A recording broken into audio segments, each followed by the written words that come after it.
Before Egypt raised its pyramids or Greece dreamed of democracy, there was Mesopotamia land where clay became scripture, kings became gods, and the first cities rose from nothing but mud and will.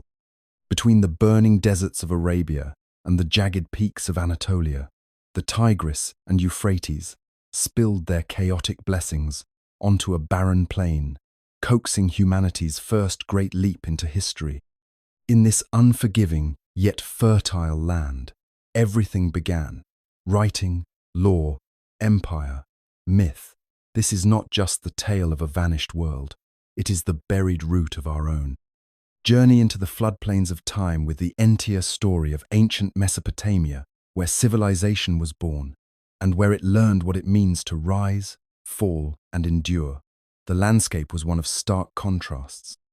To the west stretched the Syrian desert, vast and inhospitable, a natural barrier that shaped movement and protected from Western invasions.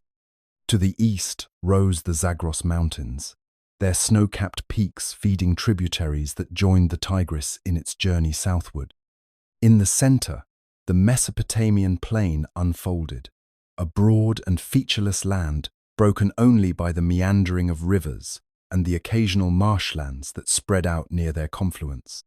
It was in this river-fed soil that Neolithic villagers began coaxing grain from the ground, domesticating animals, and building the first permanent settlements. The rivers were both a blessing and menace. Their floods could arrive unpredictably, violent and destructive, or fail entirely, bringing drought and famine. No natural stone was available for building, and timber was scarce, forcing early inhabitants to invent with what they had: mud, reeds, and ingenuity. They molded bricks from the clay, fired them in kilns, and used river reeds to construct roofing and craft boats. It was a land that demanded adaptation, and from that necessity arose innovation. Climatic variation shaped the rhythm of life. Hot, dry summers gave way to short, wet winters, a seasonal cycle that governed agricultural patterns. Crops like barley and wheat flourished in the silty soils, while date palms thrived in the southern reaches near the Persian Gulf. In time, irrigation networks channeled the river's power with canals, dikes, and levees, transforming the landscape into a controlled and productive system capable of supporting growing populations. Labor had to be organized, water disputes resolved, and resources distributed conditions that gave rise to governance. The Fertile Crescent's geography made it a natural crossroads. It connected Anatolia to the north, the Iranian plateau to the east, and the Levant to the west. Ideas, people, and goods flowed across this land bridge, carrying obsidian, copper, seeds, and stories. Such continual exchange brought both cultural enrichment and conflict, laying the foundation for the complex societies that would come to define Mesopotamia. Here, in this corridor between rivers and deserts, nature compelled early humans to think, plan, and build. Out of unpredictable waters and stubborn soil, civilization began to take shape first in fields and villages, then in temples, cities, and empires. Long before the rise of cities and kings, before writing etched memory into clay, a quieter revolution unfolded across the floodplains of Mesopotamia. The Neolithic revolution, the shift from foraging to farming, transformed the human relationship with the land and altered the rhythms of life in ways both profound and irreversible. It was here, between the Euphrates and Tigris, that people first began to anchor themselves to place, tethering survival to the soil and the seasons. For millennia, small bands of hunter-gatherers had roamed this region, their lives shaped by the migration of animals and the flowering of wild grains. But something changed as the last ice age loosened its grip. Climate warmed, rainfall patterns shifted, and fertile patches emerged in foothill valleys and along riverbanks. In this altered world, ancient foragers began to linger. They gathered wild emmer and barley, ground seeds between stones, and stored the surplus in woven baskets. With time, observation turned to experimentation. Seeds scattered near dwellings sprouted anew. The first crude steps toward cultivation had begun. In settlements like Jarmo and later Tel Hassuna, early farmers began to clear plots, dig irrigation ditches, and herd animals. Goats and sheep, once pursued in the wild, now grazed near human homes. Their breeding managed to favor docility and productivity. Clay ovens baked bread, sickles cut grain. The human hand had turned from spear to spade. The transformation was not sudden. It spanned generations, even centuries, but it altered every aspect of life. Permanent dwellings replaced seasonal shelters. Stone foundations and mud brick walls spoke of continuity and rootedness. With year-round food supplies came population growth. Children no longer had to move with the herds. Elders could remain in familiar surroundings. Time itself began to change, measured not in migrations, but in planting cycles, harvests, and the steady accumulation of labor and goods. Agriculture demanded cooperation. Water had to be managed, fields maintained, surplus stored. In these shared efforts lay the first stirrings of communal governance, the roots of social hierarchy. Some controlled land, others did not. Craft specialization emerged, as not everyone needed to farm. Potters, weavers, toolmakers, and ritual leaders carved out new roles within the expanding community. Yet the shift brought new burdens. Diets narrowed, labor intensified, and disease took root in dense, sedentary populations. But even with these costs, the agricultural lifestyle proved durable, adaptable, and ultimately transformative. Humanity has set down roots in both soil and society. The Neolithic revolution in Mesopotamia was not merely a change in subsistence. It was the opening act in the drama of civilization. From these early villages would grow the great cities of Uruk and Ur, the temples of Nippur, and the empires that would one day stretch from mountain to sea. The seed had been planted. The harvest, though centuries away, had already begun. Across the low plains of southern Mesopotamia, the quiet hum of village life began to swell into something larger, more complex, more permanent. What began as clusters of mud brick homes nestled near rivers and fields gradually transformed into sprawling urban centers, the first cities in human history. This transition, slow and uneven, marked a decisive moment in the evolution of civilization. For the first time, human communities began to gather in numbers and densities never before imagined, giving rise to new social forms and political realities. The fertile floodplains of the Tigris and Euphrates had long supported agricultural settlements, but as irrigation expanded and surplus grew, villages swelled. Larger populations required more organization. Tasks once shared among a few families became specialized. Some tended fields, others made tools, baked pottery, or managed trade. The rhythms of life no longer revolved solely around subsistence. Now they pulsed with commerce, craft, and construction. At sites like Eridu and Uruk, early layers reveal modest beginnings clusters of reed huts and small shrines. But over generations, these grew into monumental complexes. Temples rose on stepped platforms, signaling not only devotion to the gods, but the emergence of religious authority as a central force in public life. These temples became both spiritual and economic hubs, storing grain, issuing rations, and organizing labor. The priesthood, once a local function, now wielded real power. As these settlements expanded, the very layout of space began to change. Streets were laid, walls were built, neighborhoods took shape. The city became a living organism, structured, divided, and interconnected. Markets buzzed with exchange, as goods arrived from distant lands: lapis from Afghanistan, cedar from Lebanon, copper from Anatolia.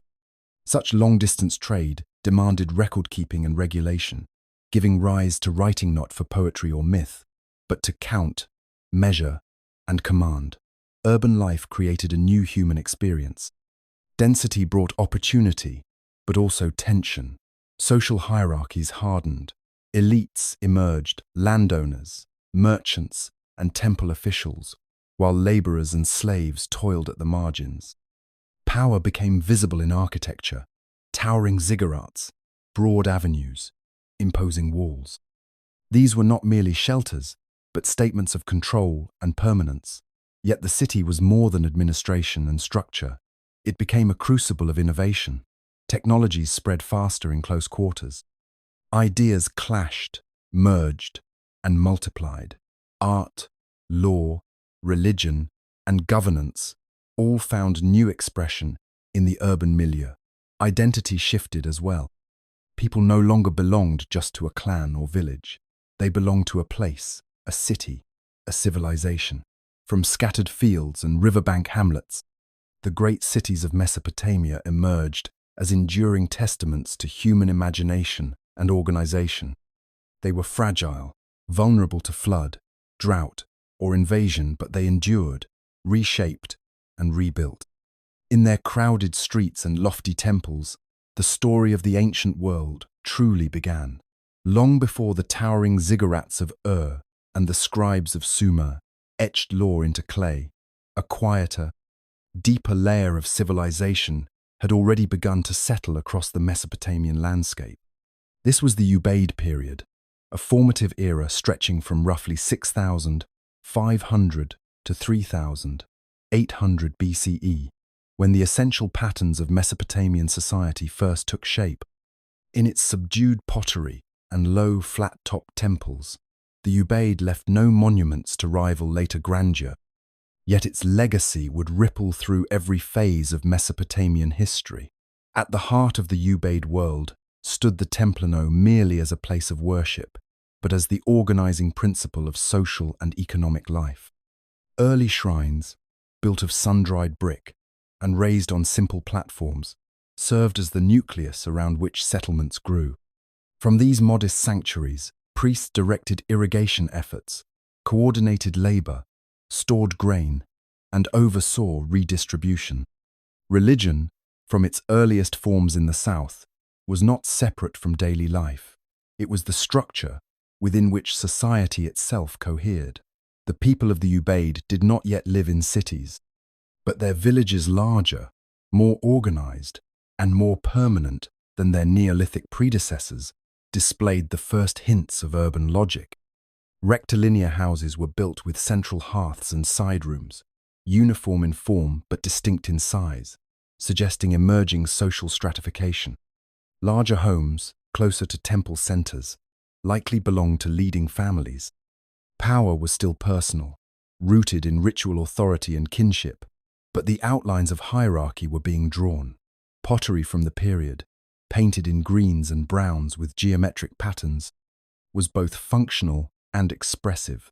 Though modest by later standards, it reveals an aesthetic sensibility and a wide exchange network. Ubaid ceramics have been found from northern Mesopotamia to the Persian Gulf, indicating shared cultural forms over a broad area. This was not a fragmented world, but a connected one, bound by trade, migration, and shared religious traditions. Technological advancements continued apace. The potter's wheel was introduced in late Ubaid contexts, revolutionizing ceramic production. Irrigation networks became more complex, allowing for greater agricultural yield in the unpredictable environment of the southern floodplain. With water came surplus, and with surplus came specialization, hierarchy, and administration. The economy of the temple expanded, drawing in weavers, potters, herders, and builders. Society was no longer simply surviving, it was organizing. The Ubaid period laid the foundation not only for the cities that would follow, but for the entire mental world of ancient Mesopotamia. It established the religious structures, social hierarchies, economic patterns, and architectural forms that would be inherited, refined, and magnified in the centuries to come. Though its remains lie buried beneath more famous ruins, the Ubaid era endures as the deep root of a civilization that would one day call itself Sumer. Out of the southern floodplains of Mesopotamia, where the slow rivers coiled through fertile mud and temples rose from the dust, a city emerged that would change everything. Uruk, known in later legend as the home of Gilgamesh, became the crucible in which the raw materials of early society agriculture, religion, trade, labor were fused into something entirely new. The Uruk period, from roughly 4000 to 3100 BCE, was no gradual evolution. It was a detonation of complexity, often called the Uruk explosion, when villages gave way to cities, images gave way to writing, and community gave way to state. At the heart of Uruk stood a temple complex that dwarfed anything the Ubaid had built. On the sacred precinct of Iana, dedicated to the goddess Inanna, temple platforms of baked brick loomed above the plain. Their construction required unprecedented labor coordination, planning, and resource extraction. These were not just monuments to the gods, they were declarations of power. The temple became the engine of the city's economy, organizing workers, managing surplus, and overseeing trade. Its storehouses brimmed with grain and goods. Priestly administrators, armed with seals and tokens, recorded transactions on clay, each mark a step toward the invention of writing. Writing began not with literature or law, but with accountancy. Clay tablets inscribed with pictograms tallied sheep, jars of oil, and baskets of barley. Over time, symbols grew more abstract, more streamlined, until cuneiform wedge-shaped impressions made with a stylus merged as a system of communication that could capture anything from inventory to prayer. With writing came record, and with record came the permanence of power. Uruk grew rapidly. Tens of thousands lived within its walls, a scale unprecedented in human history. Narrow alleys wound between homes. Markets echoed with voices and barter. Craftsmen honed their trades in dedicated workshops. Pottery production became industrial, kilns firing vessels by the thousands. Metal tools appeared in greater numbers. Trade routes stretched out in every direction, bringing timber from the north, copper from the east, and stone from far-off mountains. Uruk's seal impressions have been found as far as Syria and Iran, evidence of a cultural and economic reach that spanned continents. Beneath this dazzling complexity lay a quiet transformation. Society, once centered on kin and village, now revolved around institutions and hierarchies. Elites emerged, who controlled land, labor, and knowledge. The city had become a machine demanding input, yielding output, enforcing order. Political power, once fluid and personal, became embedded in offices and titles. The state was born. Uruk did not just build temples or invent writing, it built a new world, one where humans lived together in vast numbers, ruled by gods whose voices were mediated through scribes and kings. It was here, on the banks of the Euphrates, that the first true city, Rosier city, that would cast its long shadow over all that followed. In the storerooms and courtyards of early temples, where baskets of grain were counted and workers tallied their hours, a quiet revolution unfolded. Long before writing captured the deeds of kings or the prayers of priests, it served a more humble purpose, keeping track of things. In the temples of Uruk, the growing complexity of city life demanded new ways to record obligation, exchange, and surplus. From this need, writing was born not in a single flash of inspiration, but through generations of refinement and abstraction. The result was cuneiform, humanity's first known system of writing, pressed into clay with the careful stroke of a reed stylus. At first, it began with token-small clay counters, shaped like animals, jars, or tools. Each represented a commodity or unit. These were stored in clay envelopes, sealed and marked with images to indicate their contents. But as the scale of the economy increased, the system strained under its limitations. Eventually, scribes began to impress the images directly onto flat tablets, eliminating the need for the tokens themselves. These pictographs, etched into damp clay, became the earliest precursors of written signs. Over time, these images evolved. Repetition bred efficiency. The curves of animals became wedges. The round body of a sheep turned into a cluster of angled impressions. Language was forced into shape by the limitations of the medium. The stylus, pressed into clay, favored straight lines and angular forms. Thus, cuneiform Latin for wedge-shaped emerged as the script of the new world. What began as a means of accounting quickly expanded. Temples used writing to track offerings, land ownership, and temple personnel. Bureaucracy hardened around the tablet. Names were recorded, contracts formalized, instructions preserved. With writing came the possibility of administration beyond memory. Authority could now be written down, and once written, it could be enforced, quoted, and passed on. Writing did not remain the exclusive tool of temple administrators. As cities grew and the state expanded, new uses emerged. Laws were inscribed, hymns and incantations were recorded. Stories began to take shape, including early versions of the Epic of Gilgamesh. Yet even in these lofty uses, writing retained its material foundation. It was still a technology shaped by its environment: clay from the rivers, reeds from the marshes, symbols born of trade and toil. Learning to write was no simple task. Scribes trained for years in edubus, or tablet houses, memorizing signs, copying model texts, mastering the arcane grammar of Sumerian and later Akkadian. Their work gave form to thought, permanence to speech, and continuity to civilization. Cuneiform would endure for over 3,000 years, used by Sumerians, Akkadians, Babylonians, and Assyrians. It began as a tool for counting grain, but became a mirror for the human soul, capturing our laws, our fears, our prayers, and our stories. In those soft tablets hardened by fire, the voice of ancient Mesopotamia still echoes. Rising above the rooftops of mud-brick houses, the temple towered as the city's heart and axis. In the world of ancient Mesopotamia, the divine was not distant. The gods lived among their people in sacred precincts, in idol form, in rituals that governed the pulse of urban life. The temple was more than a place of worship. It was the city's engine, its storehouse, its courthouse, and its calendar. To walk through its courtyards was to move through the center of gravity that held together society, economy, and authority. Each city was under the patronage of a particular deity. Uruk had Inanna, Nippur venerated Enlil, and Eridu honored Enki.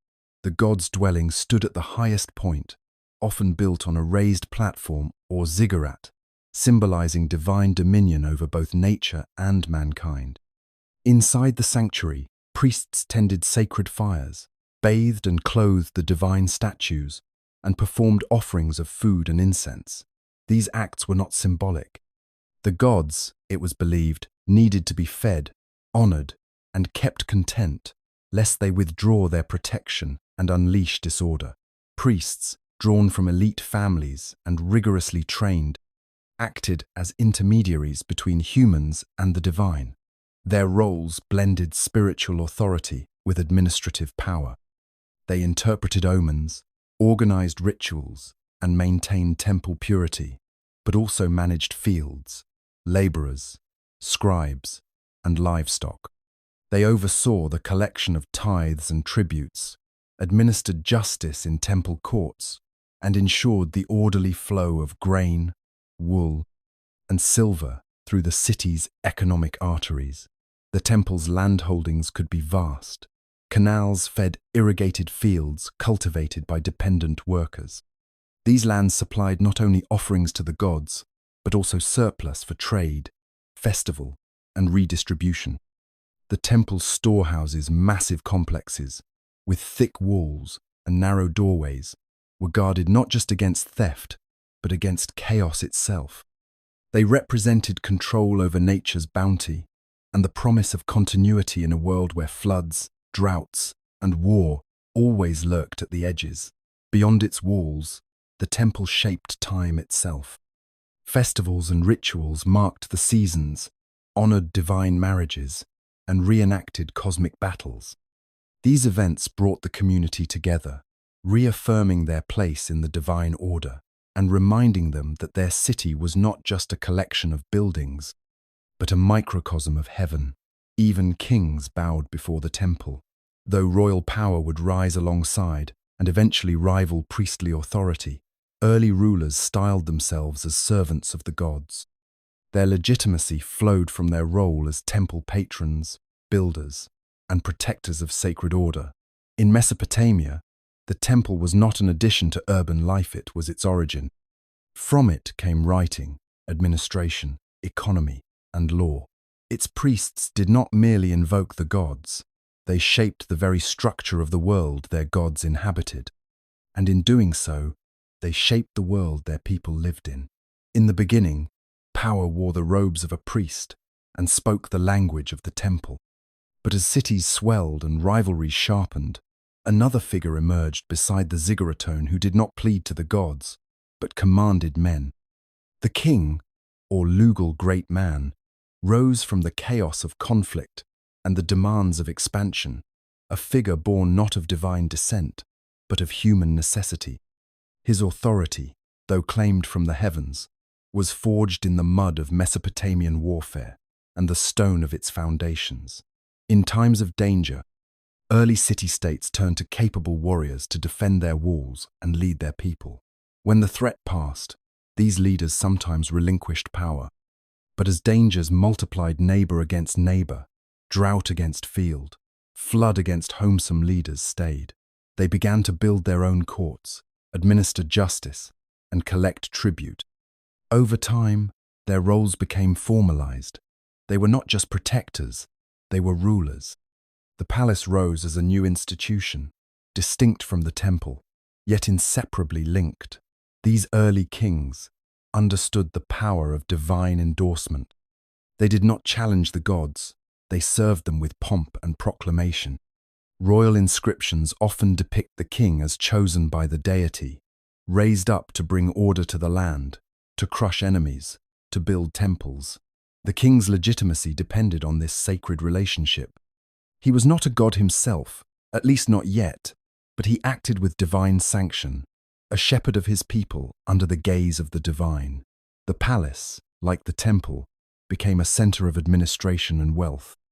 Royal scribes recorded military campaigns, land grants, and diplomatic exchanges. Armories were stocked, artisans employed, emissaries dispatched.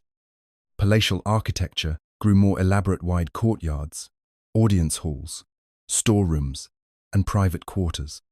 Unlike the temple, which was oriented toward the heavens, the palace was turned toward the affairs of men, law, war, alliance, and tribute. Yet tension simmered between temple and throne. Both sought control of land, labor, and prestige. In some cities, kings acted as temple patrons, building sanctuaries and enriching the priesthood. In others, they clashed with religious elites, seizing land or appointing loyal priests.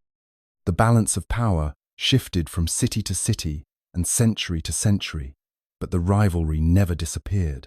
The emergence of kingship did not erase the old sacred order, it reframed it. The king became a mediator not just between people, but between realms, human and divine, city and cosmos. His body bore the weight of law, his palace the burden of rule. As Mesopotamian civilization deepened, the king's role expanded from war leader to builder of empire. But even at the height of their power, the greatest kings still bowed at, least in ritual, before the gods who first ruled from temple platforms, long before crowns ever gleamed in the sun. In the narrow streets of Mesopotamian cities, where potters turned wheels and metalsmiths coaxed copper into tools, another current pulsed beneath the daily labora current of movement, exchange, and distant promise. Long before empires rose, before kings carved their names into stone, the people of this land were already looking outward. Trade was not an afterthought of civilization, it was one of its engines. Through rivers, deserts, and mountain passes flowed not just goods, but ideas, technologies, and the quiet weaving of a wider world. Mesopotamia, rich in soil and water, was poor in almost everything else.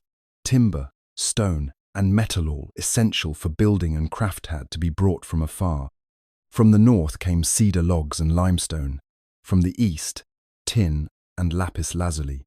From the west, obsidian, shell, and silver. These materials did not arrive by accident. They were drawn by networks of exchange that stretched hundreds of miles, linking the cities of Sumer to distant lands whose names are now buried by time. Boats slid along the currents of the Tigris and Euphrates, loaded with barley, wool, oil, and cloth. Overland caravans, laden with baskets and hides, traced ancient paths through steppe and mountain. At ports and way stations, goods changed hands, languages blended, and cultures overlapped. These were not always direct exchanges. Many routes functioned like rivers of barter, where goods passed from trader to trader, slowly making their way from one world to another. Within the cities themselves, the demands of trade reshaped the economy. Craft specialization blossomed. Full-time artisans emerged: potters, jewelers, metalworkers, weavers supported by temple rations or palace contracts. Their wares were not only used locally but sent across long distances as commodities of value. The distinctive beveled rim bowls of Uruk, mass-produced and widely distributed, speak to an economy increasingly organized around production and export. As the scale of exchange expanded, administration followed close behind. Seals and tokens tracked ownership. Ledgers recorded weights, measures, and deliveries. Writing itself, in its earliest form, arose to manage these flows, ensure that what was promised was delivered, that what was stored was not forgotten. The scribal hand followed the merchant's path, turning trade into text. Yet these networks were more than economic. With goods came stories, foreign customs, new deities, unfamiliar technologies. The shape of a vessel or the cut of a gem could carry the imprint of a distant culture.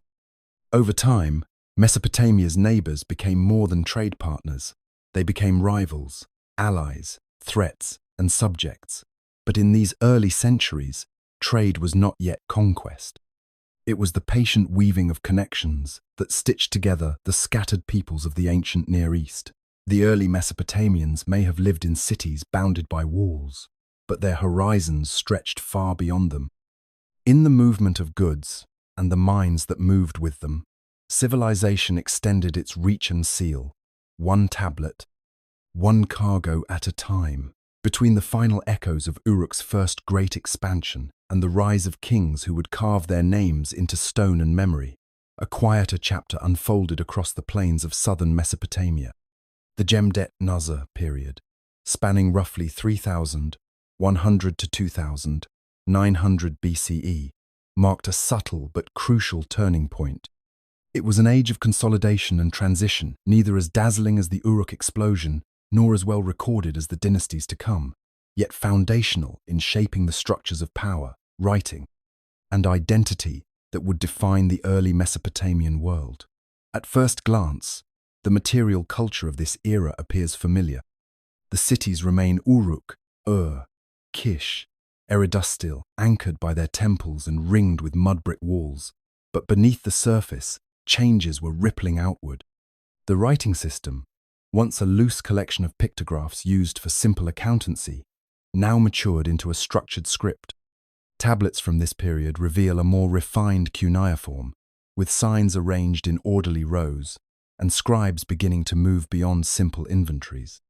Names appear more frequently, marking ownership, command, and authority. Writing, no longer just a tool of the temple, began to shape identity and assert control. Administration grew more sophisticated. Bureaucracies expanded as city-states organized larger labor forces, managed more complex irrigation systems, and coordinated longer trade routes. Cylinder seals became ubiquitous, pressed into wet clay to authenticate transactions, mark ownership, or record official decisions. Their carved scenes processions, offerings, animal motif hint at a world increasingly aware of status and symbolism. In their quiet impression, one can see the slow formalization of hierarchy. The economy, too, took new shapes. Craft specialization deepened. Artisans refined their methods, producing distinctive polychrome pottery with bold geometric patterns that would become a hallmark of the period. These vessels, found in temples and elite residences, suggest not just functionality, but status. Surplus and wealth were being displayed, not just stored. The city-states, once loosely connected religious centers, began to sharpen their edges. Each was now a polity in its own right, competing for land, water, and influence. Though no great wars from this period are recorded, the foundations of rivalry were being laid. Walls thickened, governors emerged, and the figure of the king began to step forward, not yet fully independent from the temple, but no longer merely its servant.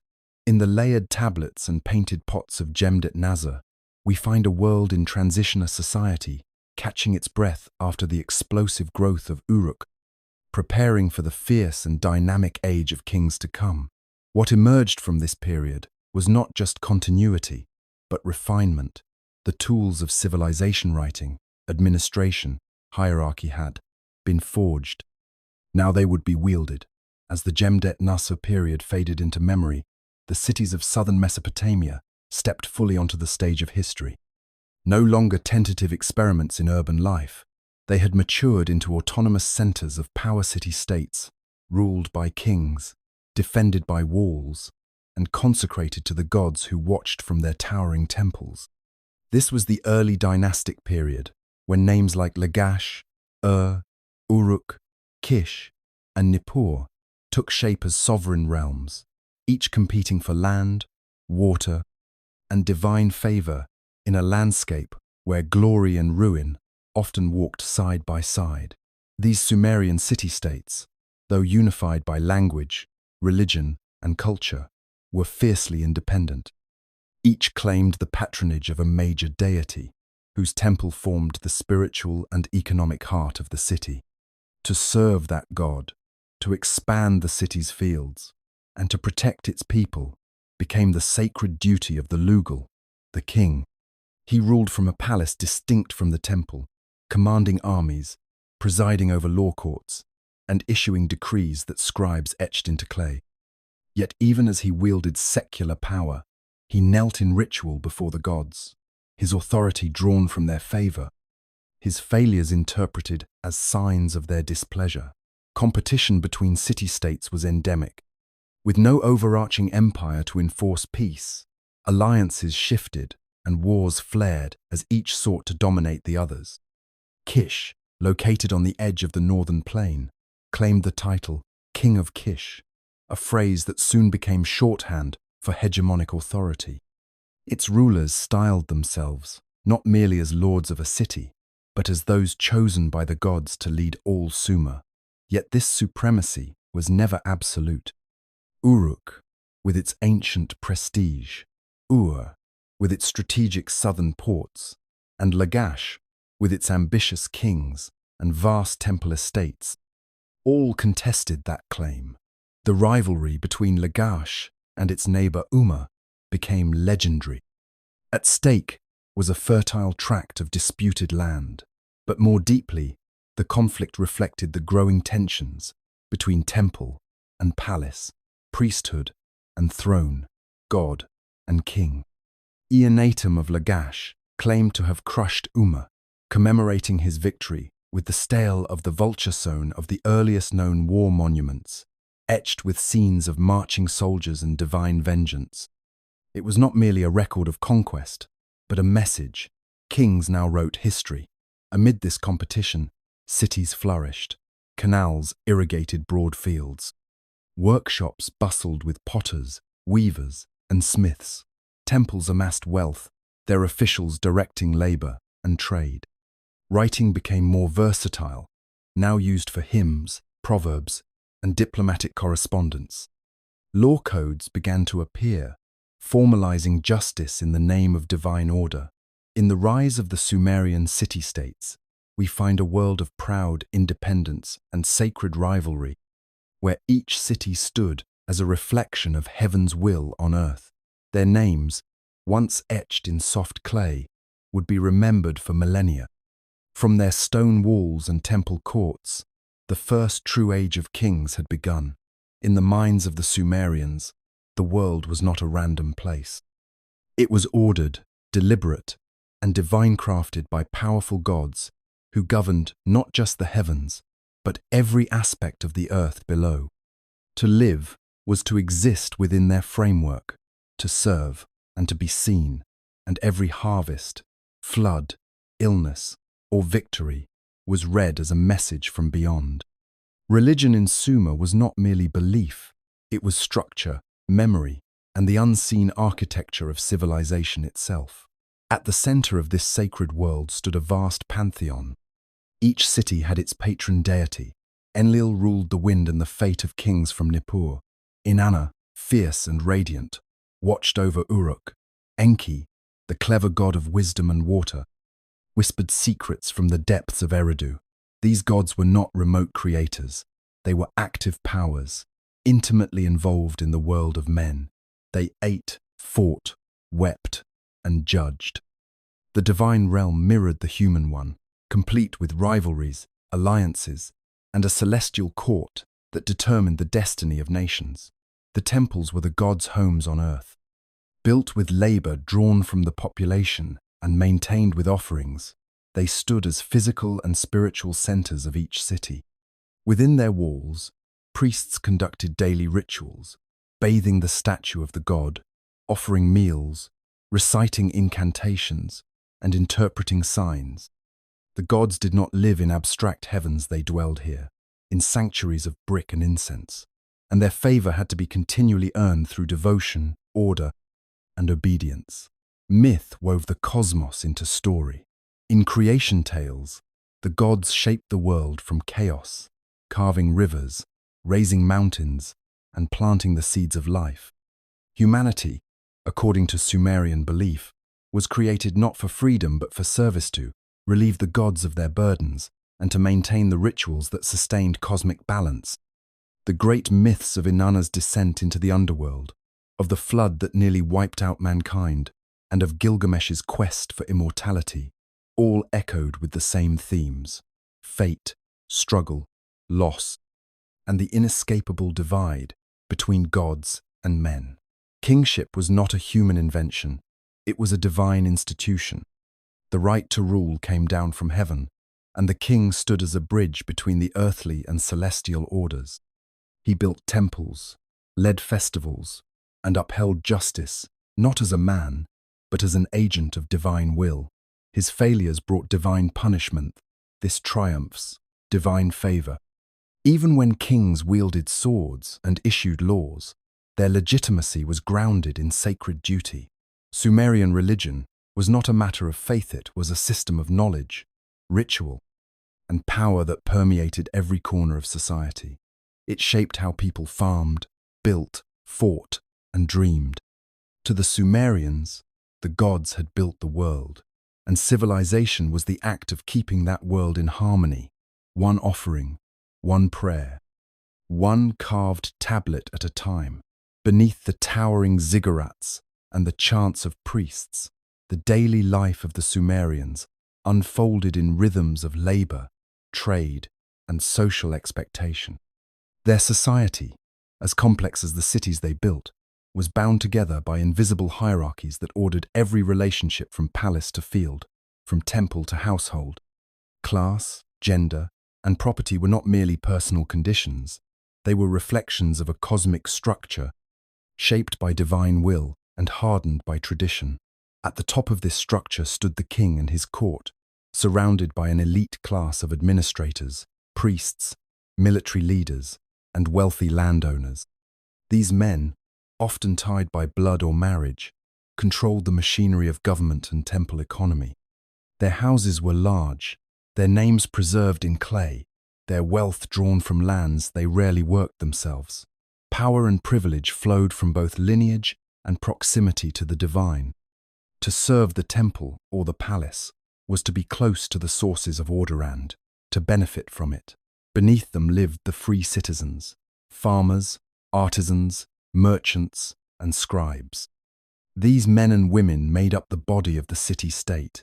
They cultivated the fields, raised livestock, shaped vessels, wove textiles, and hauled reeds from the marshes.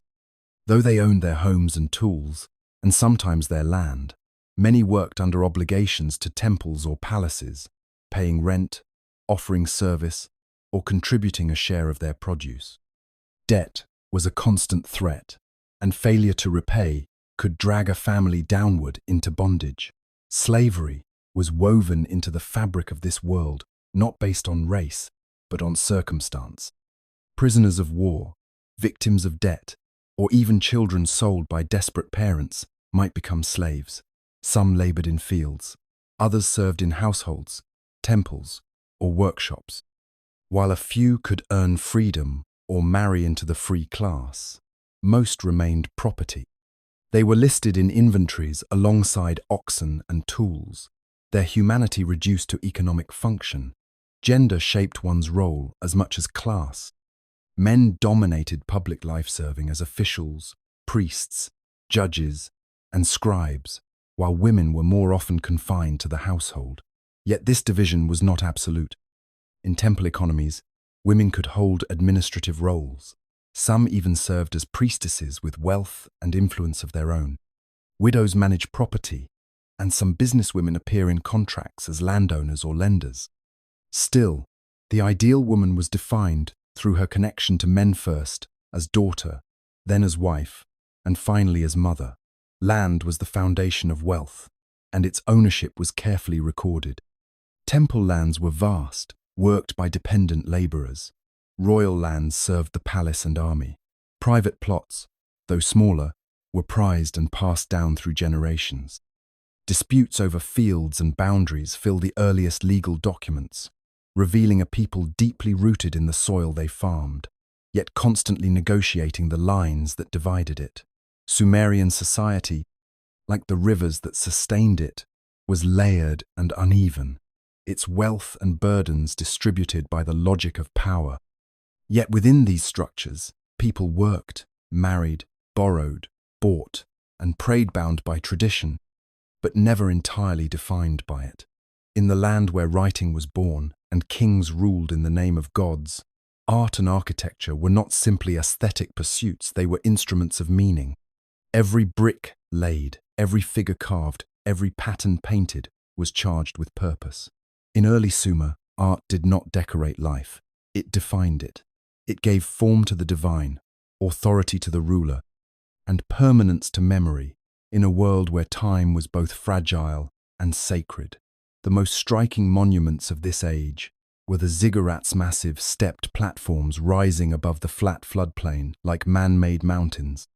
Built in tiers of mud brick and faced with fired clay, these structures supported temples at their summits, places where gods were believed to descend and dwell. Unlike the pyramids of Egypt, ziggurats were not tombs but bridges between heaven and earth, their sloping sides climbing toward the divine. They loomed over cities as constant reminders of the cosmic order, their shadows falling over markets, courtyards, and canals. The architecture of temples and palaces mirrored this impulse towards sacred hierarchy. Temples were designed as sanctuaries for gods, but also as administrative centers, with multiple rooms, altars, storerooms, and courtyards. Walls were thick, often decorated with cones of colored clay pressed into geometric mosaics.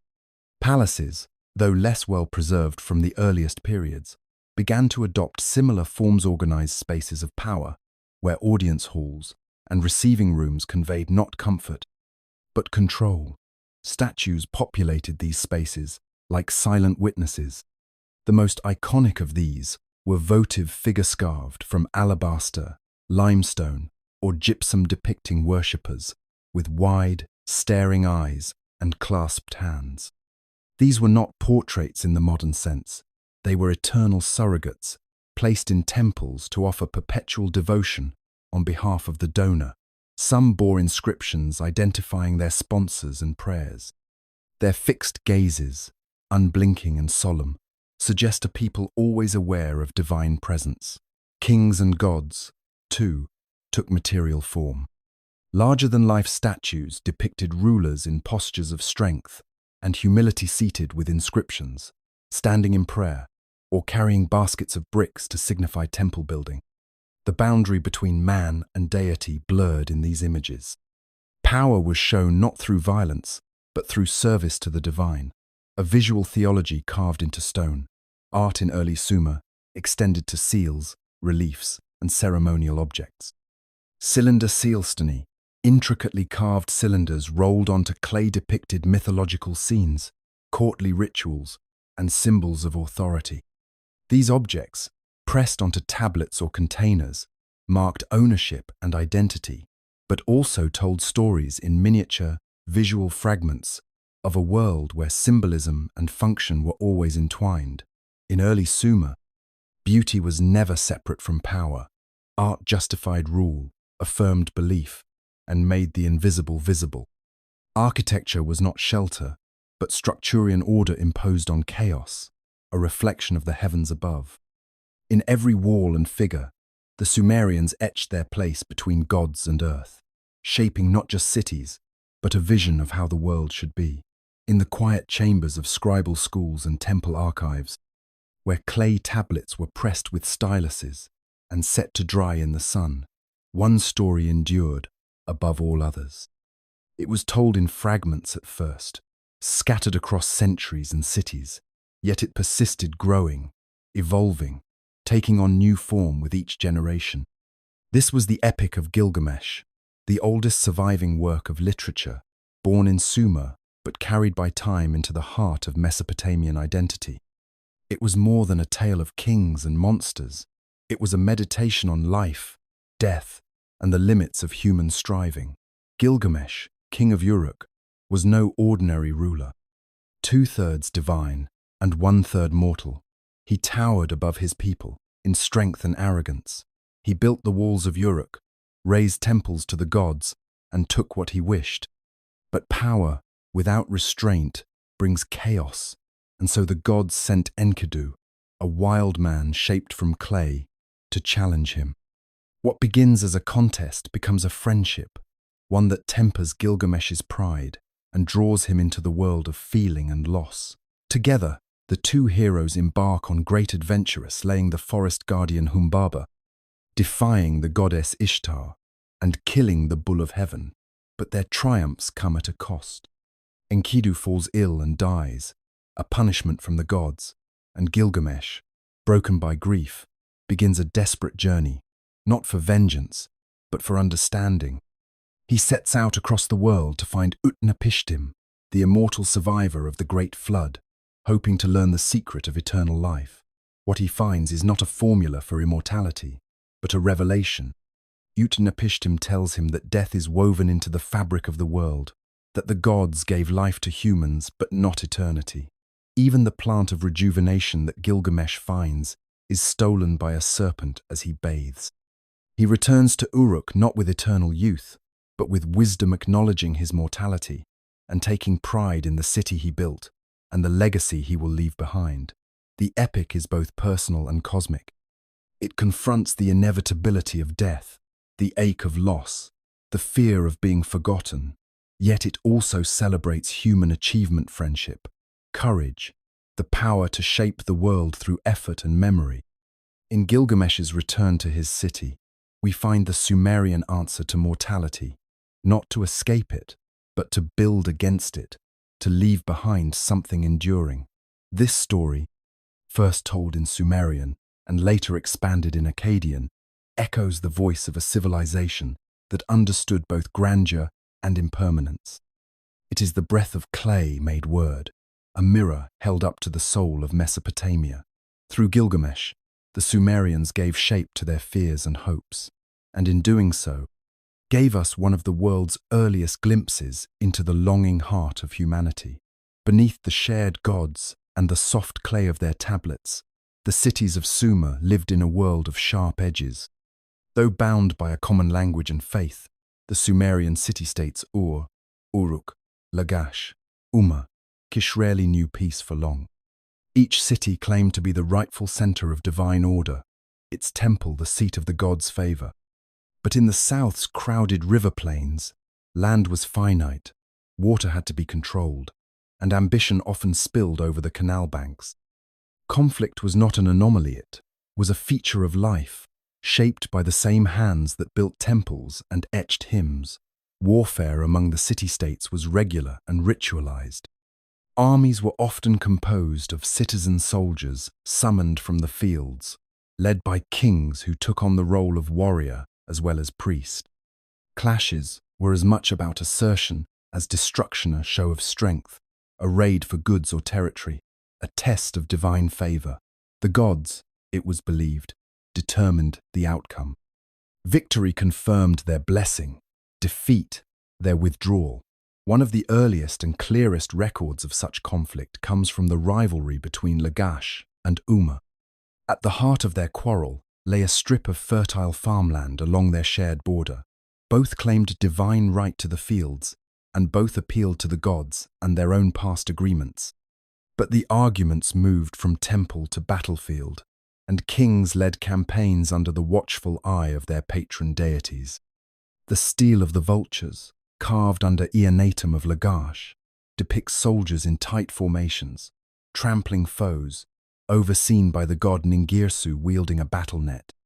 It is art, history, and propaganda instone a message that divine order had been restored by human arms.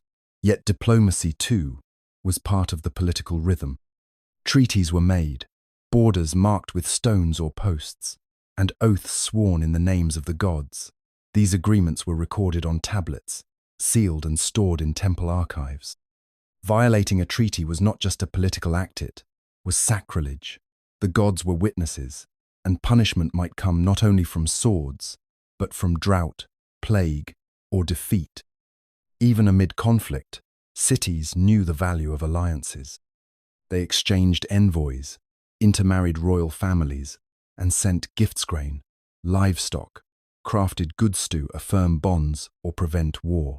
Still, no city held dominance for long. Power shifted constantly, a cycle of ascendancy and collapse. Kish might rise, then Uruk, then Ur. No empire held the land together. Instead, it was a dance of ambition and rivalry, where kings played both warrior and diplomat, priest and strategist, builder and destroyer. This web of conflict and negotiation shaped the very identity of Sumer. The cities were proud, self-contained, yet never isolated. Each victory, each treaty, each carved inscription left its mark not only on the land, but on the collective memory of a civilization learning to navigate the space between divine order and human ambition. In the lowland plains of southern Mesopotamia, where canals fed barley fields and temple walls rose from sun-baked bricks, the city of Lagash stood as a beacon of wealth and power. For generations, its rulers claimed divine mandate, boasting of victories over rivals and the favor of the gods. But beneath the hymns and monuments, tension stirred. The burden of temple taxes grew heavy, the cries of the poor grew louder, and corruption festered in the shadow of sanctity. It was in this atmosphere that Urukagina Rosea king, not known for conquest, but for conscience. His reign marked one of the earliest recorded attempts to reform a society through law and justice, centuries before Hammurabi's name would be etched into stone. Urukagina did not emerge from obscurity. He was a member of the elite, elevated through traditional succession. Yet what set him apart was not his ascent, but what he did once in power. He inherited a city strained by the overreach of priests, administrators, and the powerful few who had begun to treat public institutions as personal estates. Temples claimed ever more land, seized oxen from peasants, and extracted labor and fees from commoners with growing impunity. The divine order meant to protect the weak had been bent to serve the strong. In response, Urukagina issued a sweeping series of reforms, described on now fragmentary inscriptions that preserve glimpses of his vision.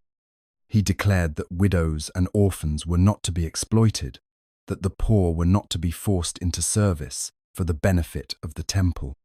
He restored lands taken unjustly and abolished certain taxes and levies that weighed on the common people. He established freedom. The inscriptions claim a word that would echo in later Mesopotamian politics. What he meant by freedom was not an abstract ideal, but a practical redress of injustice, the removal of unlawful burdens and the protection of basic rights under divine law. His reforms extended even into the structure of temple administration. He restricted the power of high officials and curtailed the wealth extraction practices of religious institutions. Yet this was no rebellion against the gods. On the contrary, Urukagina grounded his actions in piety. He claimed the support of Ningirsu, the city's patron deity, and justified reform as the restoration of divine order, not its disruption. Despite his efforts, Urukagina's reign was brief. His reforms, though bold, could not shield Lagash from external threats. The neighboring city of Umma, long a rival, seized the moment to strike. Under Lugalzagezi, Umma's forces overwhelmed Lagash, toppling the dynasty and erasing its power. Urukagina vanished from history's his fate unknown, but his voice, rare and urgent, remained preserved in the clay. In his short rule, he planted the seeds of something enduring. The idea that kingship was not merely might or divine favor, but service to justice. Long before codes were carved into basalt, Urukagina had tried to bend power toward mercy. In a world shaped by flood and empire, his brief revolution still speaks. From the dust-choked roads of Kish to the flood-soaked fields of Sumer, a new voice began to echo through the Landen that did not speak Sumerian. It spoke Akkadian, the language of the north, carried not by scribes or priests, but by soldiers, merchants, and kings. At its head stood a figure who would reshape the Mesopotamian world more profoundly than any before him. Sargon of Akkad, a man of obscure birth and boundless ambition, rose from cupbearer to conqueror, founding the world's first true empire and forever changing the balance of power between gods, kings, and cities. His name Sharukin, the true king, was more than a title. It was a claim, a challenge to the city-state order that had ruled the southern plain for centuries. Sargon emerged from Kish, a city straddling the divide between Akkadian and Sumerian spheres. Unlike the ritual-laden kings of Uruk or the theocratic rulers of Lagash, Sargon built his power not on divine appointment alone, but on military conquest, administrative innovation, and relentless ambition. His rise signaled the end of the Sumerian city's independence and the beginning of something new, centralized rule over a vast, multi-ethnic territory. Sargon marched first against Lugalzagesi of Umma, the last great Sumerian king who had unified several cities under his rule. Their confrontation became legend. The inscriptions claim Sargon captured Lugalzagesi and led him in chains to Nippur, a sacred center of Mesopotamian religion, to proclaim his victory before the gods.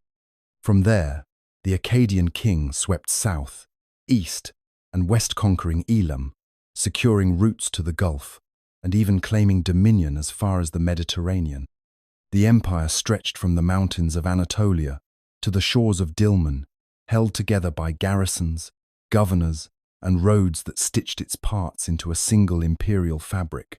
In the heart of his new realm, Sargon founded a capital, Akkad. Though its precise location remains lost to archaeology, its memory endured as a symbol of imperial grandeur. There, he centralized power, placing trusted Akkadian officials over ancient Sumerian cities, while allowing temples to function under imperial oversight. The king became not merely a warlord, but a world ruler, a new kind of figure who combined the divine mandate with bureaucratic control and military might. Yet for all his power, Sargon did not reject Sumerian tradition.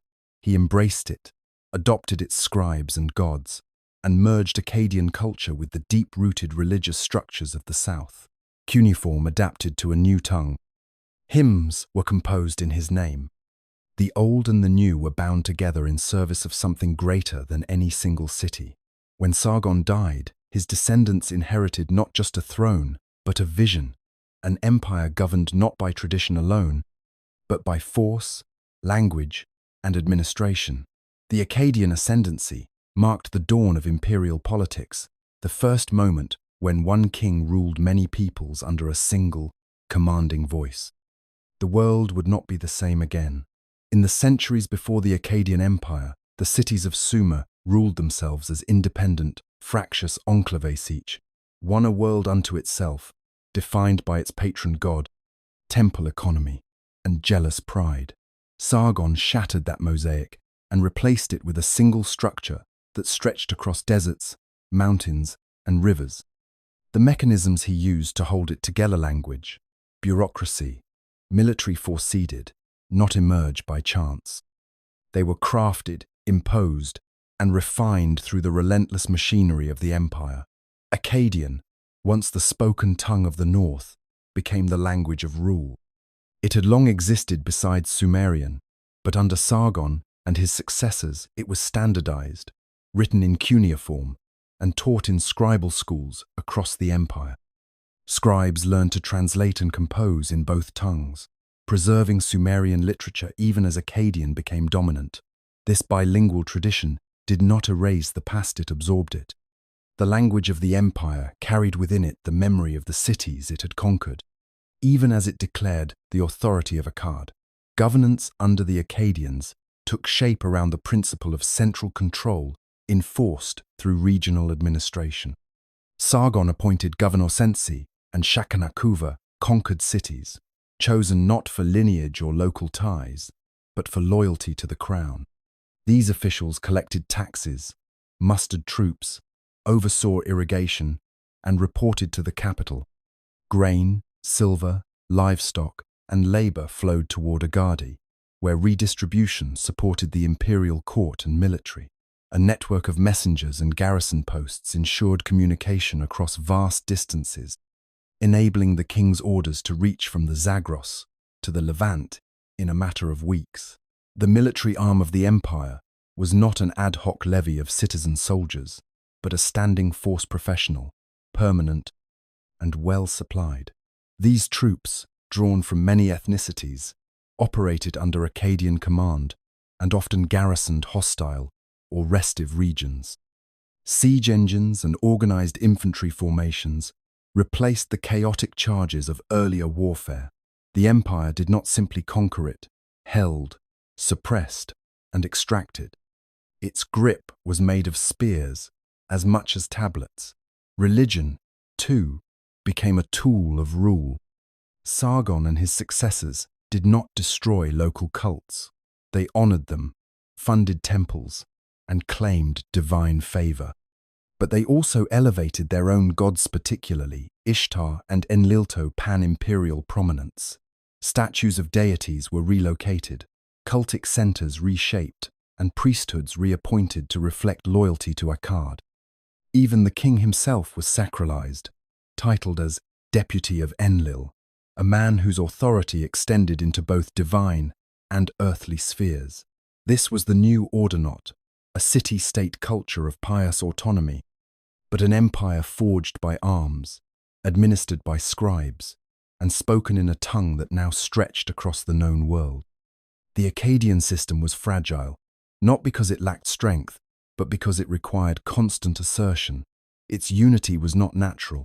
It had to be made, remade, and defended every day. In that ceaseless labor, the very idea of empire was born. The empire Sargon built stood like a tower of baked brick, monumental, deliberate, but brittle beneath its polished surface. Beneath the glory of Agade, cracks had already begun to form by the time of Naram-Sin, the empire's most powerful heir. His name was etched across mountains and temple walls, and yet even his triumphs carried shadows. It was he who first claimed divinity in life, wearing the horned crown of a god-king. But the heavens he invoked would soon grow silent, and the rivers they fed would betray him. The fall of Akkad did not come with a single blow. It came through drought and dust, raids and rebellion, overextension and exhaustion. The heart of the empire, the Tigris-Euphrates basin, suffered under a prolonged climate crisis. Rainfall declined. Canals silted and failed. Crops withered in parched fields once fed by the hands of generations. What had been a managed landscape of abundance became a cracked and sun-hardened wilderness. Famine followed, then flight. Populations abandoned their fields and temples. Entire districts ceased to function. Into this vacuum came the Gutians, mountain peoples from the Zagros range, dismissed by Akkadian texts as barbaric, speechless, godless. But it was not wildness that gave them power, it was the empire's collapse. With roads broken and governors gone, no walls could hold against the drifting tide of hungry men from the hills. The Gutians occupied the cities like smoke, diffuse and formless, disrupting rather than ruling. The bureaucracy vanished. Scribes ceased to write. Temple rituals grew irregular, then stopped altogether. Akkad itself fell silent, its name consigned to legend even in later texts. The Gutian interregnum did not bring conquest in the old sense. It brought dislocation. Trade routes decayed. Craft production faltered. Cities shrank. Without centralized administration, the intricate web of labor, ritual, and redistribution unraveled. The ziggurats that once touched the heavens stood empty, mute towers above desolate streets. The gods were not overthrown, but abandoned. And the memory of order of Naram Sin's empire grew fainter with each passing season. Yet the collapse was not the end. Even in the darkest years, some cities endured. Isin, Lagash, and clung to their traditions, preserving fragments of Sumerian culture through local rule and religious continuity. In these sanctuaries of memory, scribes began to record laments, poetic texts, mourning the loss of order, blaming divine wrath or the hubris of kings. These laments did more than grieve, they remembered. And memory, in Mesopotamia, was a foundation more lasting than stone. The Gutians ruled for perhaps a generation, perhaps longer. Their legacy was not empire, but disruption, a reminder that even the most elaborate systems depend on balance between rain and soil, ruler and ruled, gods and men. When that balance failed, the empire fell, but the world did not end. It waited, patient, for the rivers to rise again and for new kings to dream beneath the stars of Sumer. Out of the dust that followed Akkad's collapse, a new order rose not as a wild reinvention, but as a deliberate return.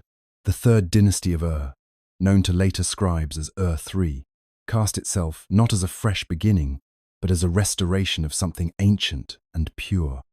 It was not an empire of conquest like Sargon's, but one of administration, ritual, and measured control. Where the Gutians had ruled through absence, would rule through record. Bureaucracy replaced ambition. Stability became the highest virtue.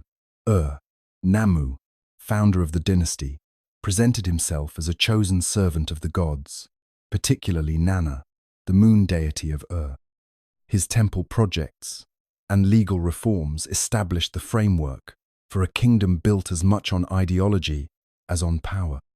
He commissioned one of the first formal law codes known in history, older than Hammurabi's offering, not the raw authority of divine kingship, but a vision of justice that upheld order through precedent, not merely force. Under his son Shulgi, this project of centralization deepened, transforming southern Mesopotamia into an intricately managed state. At the heart of this state stood the city of a luminous capital girded with walls, crowned by its ziggurat and ringed by canals that linked it to the rest of Sumer. From here radiated an unprecedented administrative apparatus. Regional governors were tightly monitored through scribal reports, tax registers, and performance reviews. Grain quotas were measured in exacting detail. Laborers, many of them corvée workers conscripted seasonally, were dispatched to state-run farms, construction projects, and workshops. The entire economy, once loosely organized around temples and clans, now flowed through royal hands. Scribal schools flourished under state patronage, producing a class of literate elites fluent in Sumerian. Even as the spoken language was fading, these scribes did not merely copy, they preserved. Hymns, laws, myths, and administrative texts were compiled, edited, and standardized.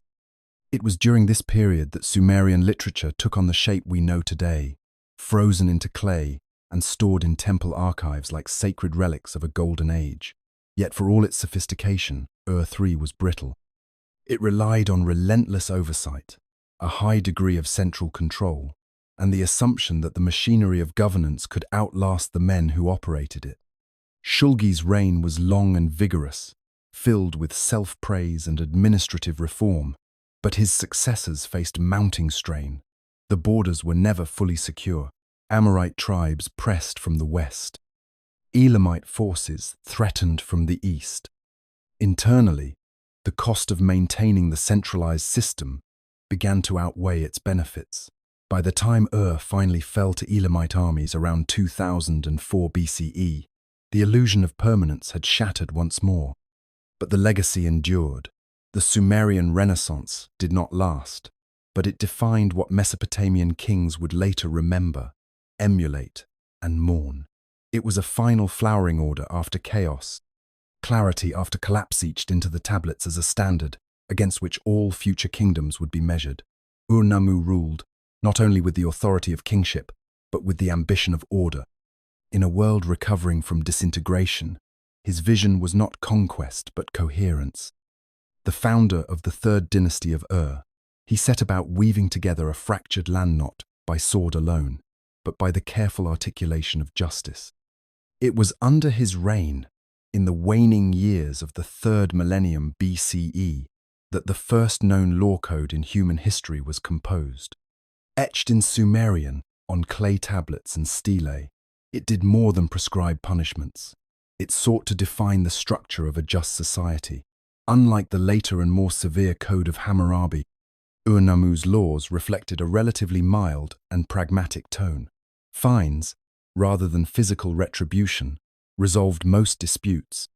The code opened with an affirmation of royal legitimacy that Ur-Nammu was chosen by Nana, the moon god, and placed on the throne to establish equity and end violence.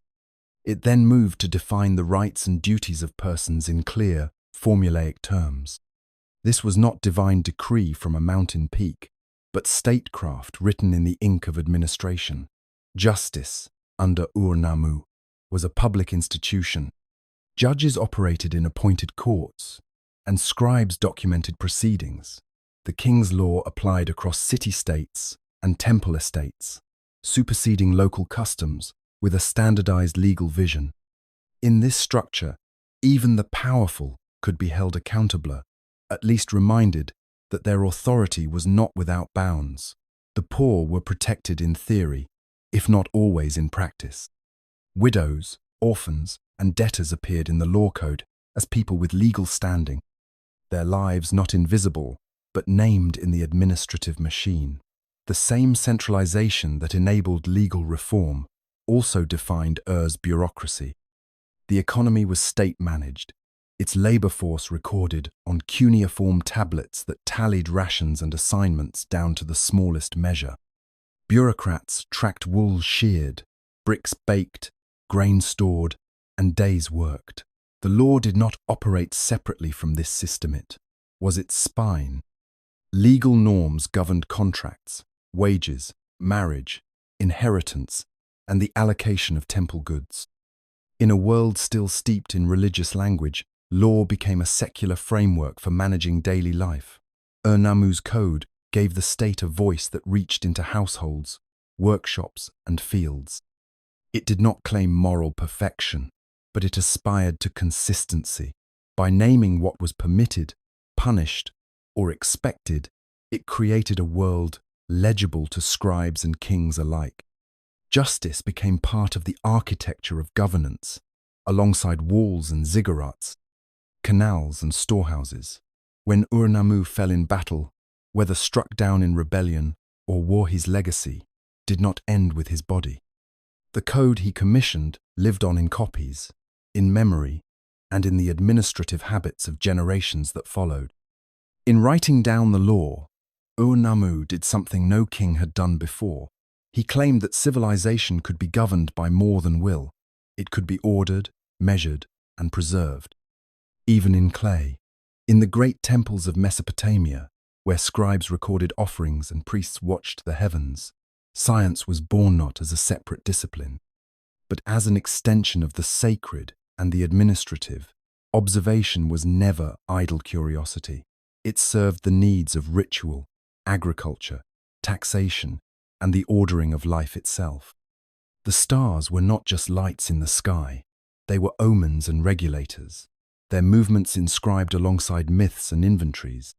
From this fusion of necessity and belief emerged the earliest forms of astronomy and mathematics, each discipline shaped by the rhythm of the rivers and the demands of the temple. Time, in Mesopotamia, was measured to align the human world with the divine. The day was divided into intervals based on the shadows cast by gnomons and the flow of water through clepsydras. Months followed the cycles of the moon, with scribes recording first crescents and conjunctions on clay tablets.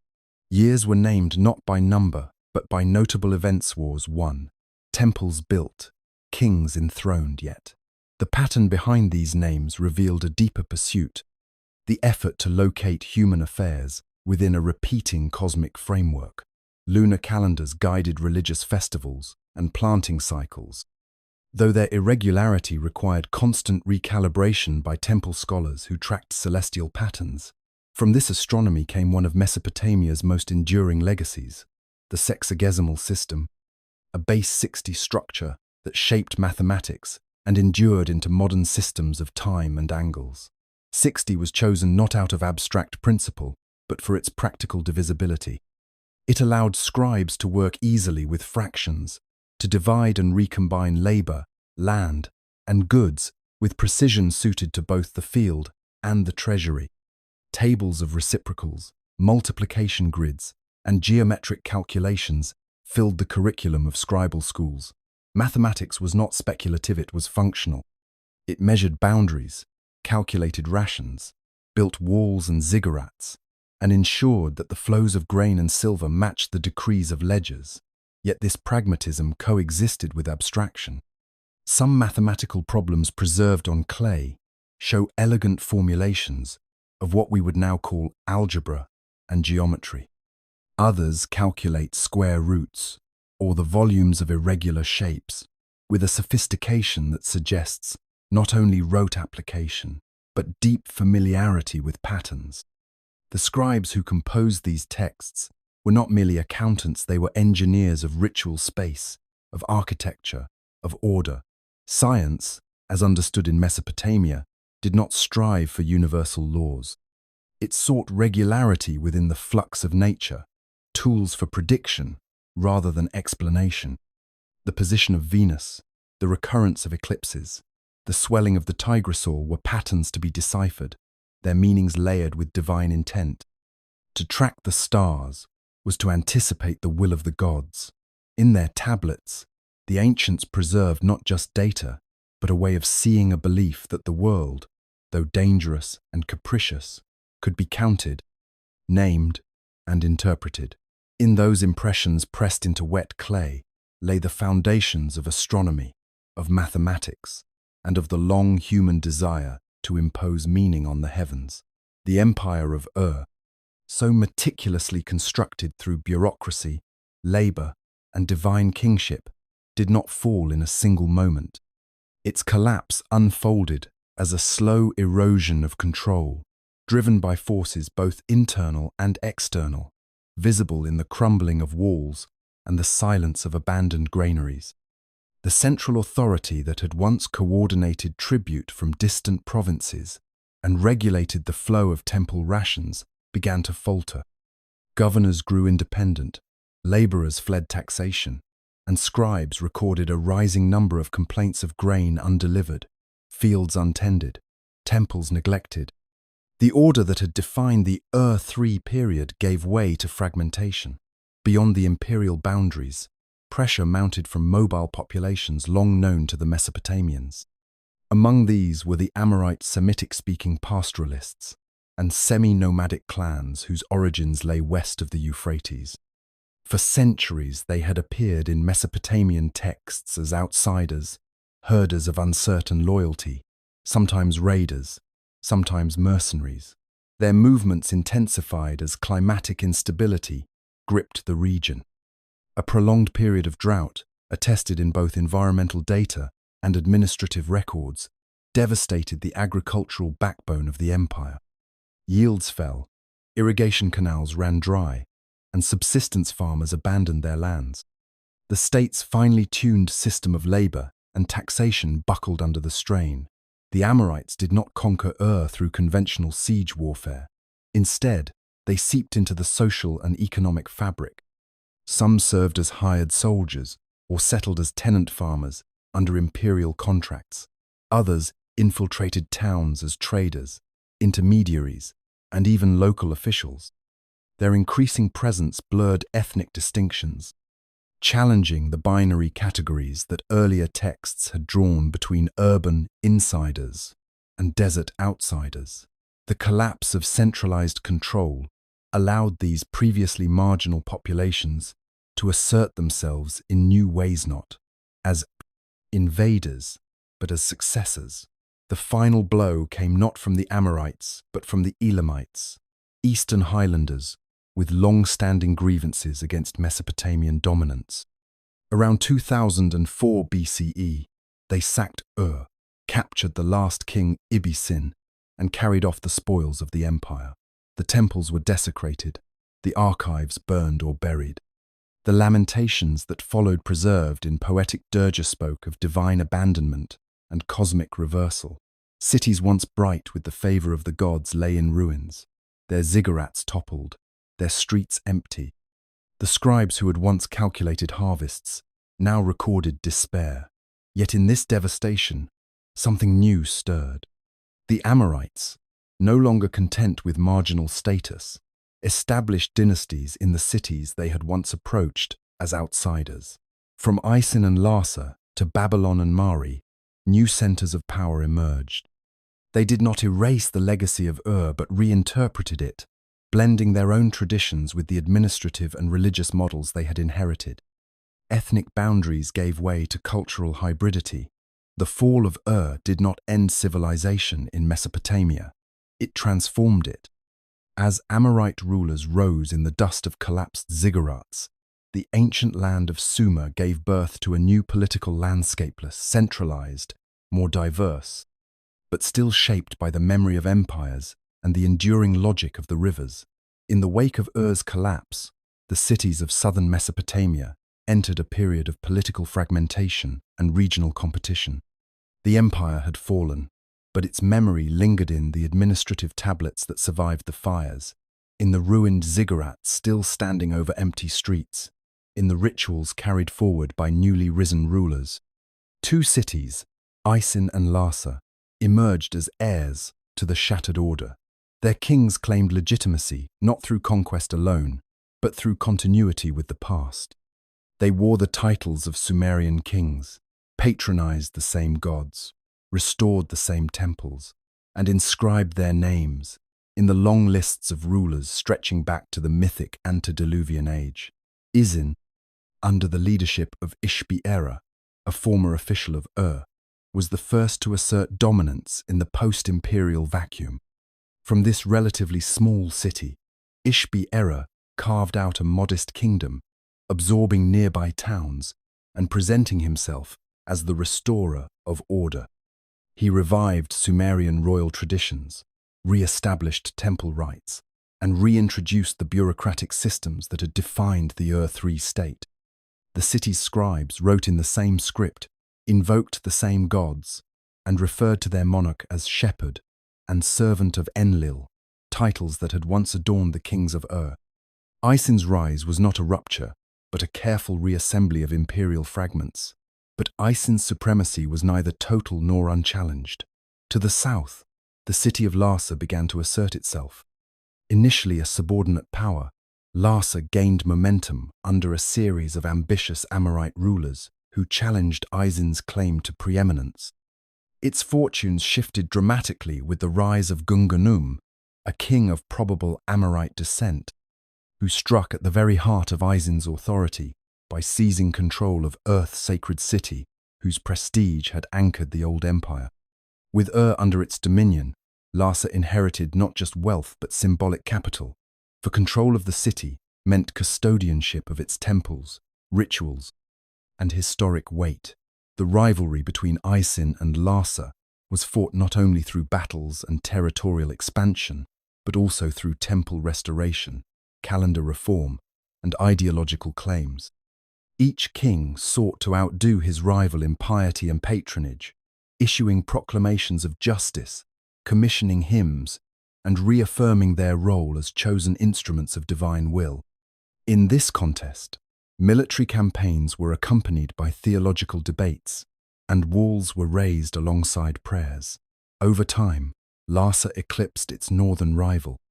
Under kings like Rim-Sin I, the city extended its control across much of the southern floodplain, building canals, enriching temples, and sponsoring monumental architecture. Isin faded, reduced to a secondary power, clinging to the shadows of its earlier glory. Yet the age of Isin and Larsa was more than a struggle for dominance. It was a laboratory of political experimentation, a period in which old forms were adapted to new realities. From their rivalry would emerge new patterns of kingship and statecraftones that would eventually be seized and reshaped by an upstart city to the north, Babylon. Before Babylon stood at the head of an empire, before its name carried the weight of lore and legend, it was an unremarkable city among many in the floodplain.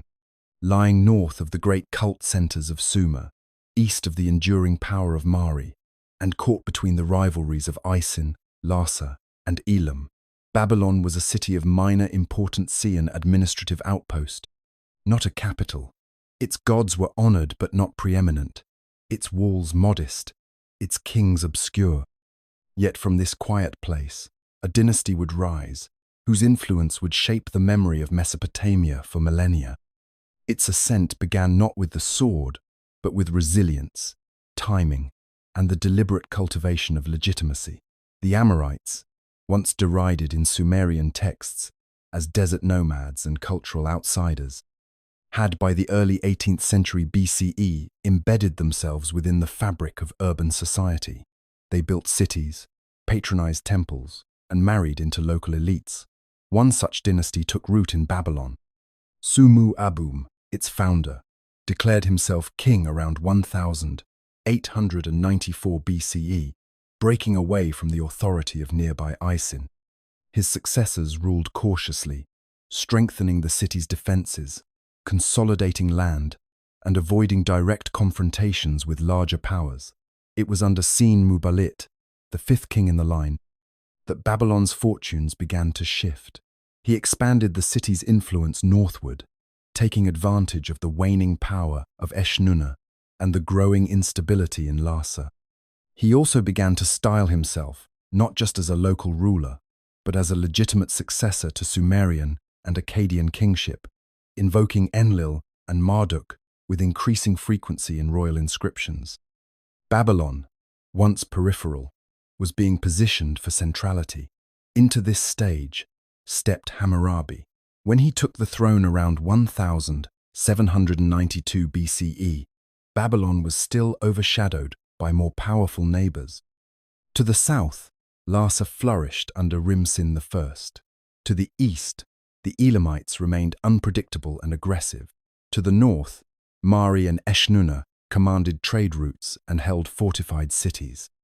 Hammurabi's early years were marked by diplomacy, careful alliances, and internal development. He reinforced city walls, secured irrigation, and upheld justice in a kingdom not yet destined for greatness. But Hammurabi was more than an administrator. Beneath the veil of caution lay strategic ambition. He waited, and he watched. When Elam struck west, he maneuvered around their forces. When Rim-Sin overreached, Hammurabi moved. Slowly, methodically, the king of Babylon turned rivalries to his advantage, one by one. Yet it was not conquest alone that made Babylon rise. Hammurabi cultivated an image of divinely guided rulership, combining the military strength of Sargon with the justice of Ur-Nammu. He invoked Marduk, Babylon's patron deity, as a god destined to rule all others. In doing so, he transformed Babylon from a provincial town into the axis of a new political vision in which the city, its law, and its gods would claim supremacy over all of Mesopotamia.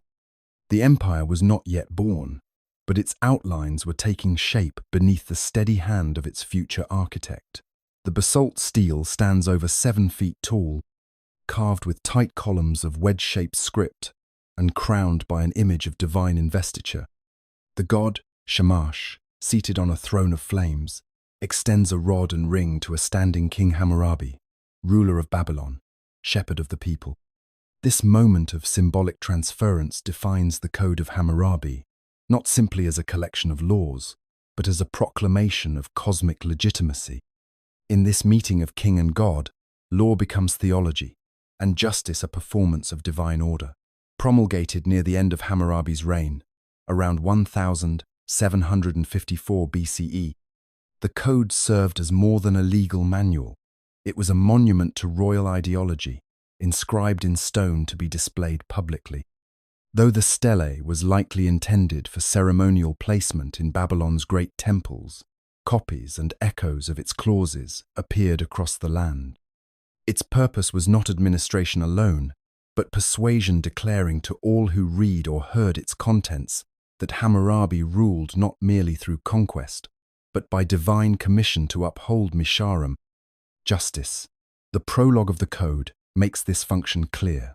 It begins not with legal clauses, but with a narrative of divine selection. Anu and Enlil, gods of heaven and earth, chose Hammurabi to bring justice to the land, to destroy the wicked and the evildoers, and to prevent the strong from oppressing the weak.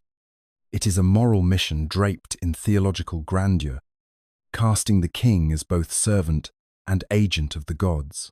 The laws themselves, over 280 in total, range from detailed property disputes and marriage contracts to punishments for theft, assault, and negligence.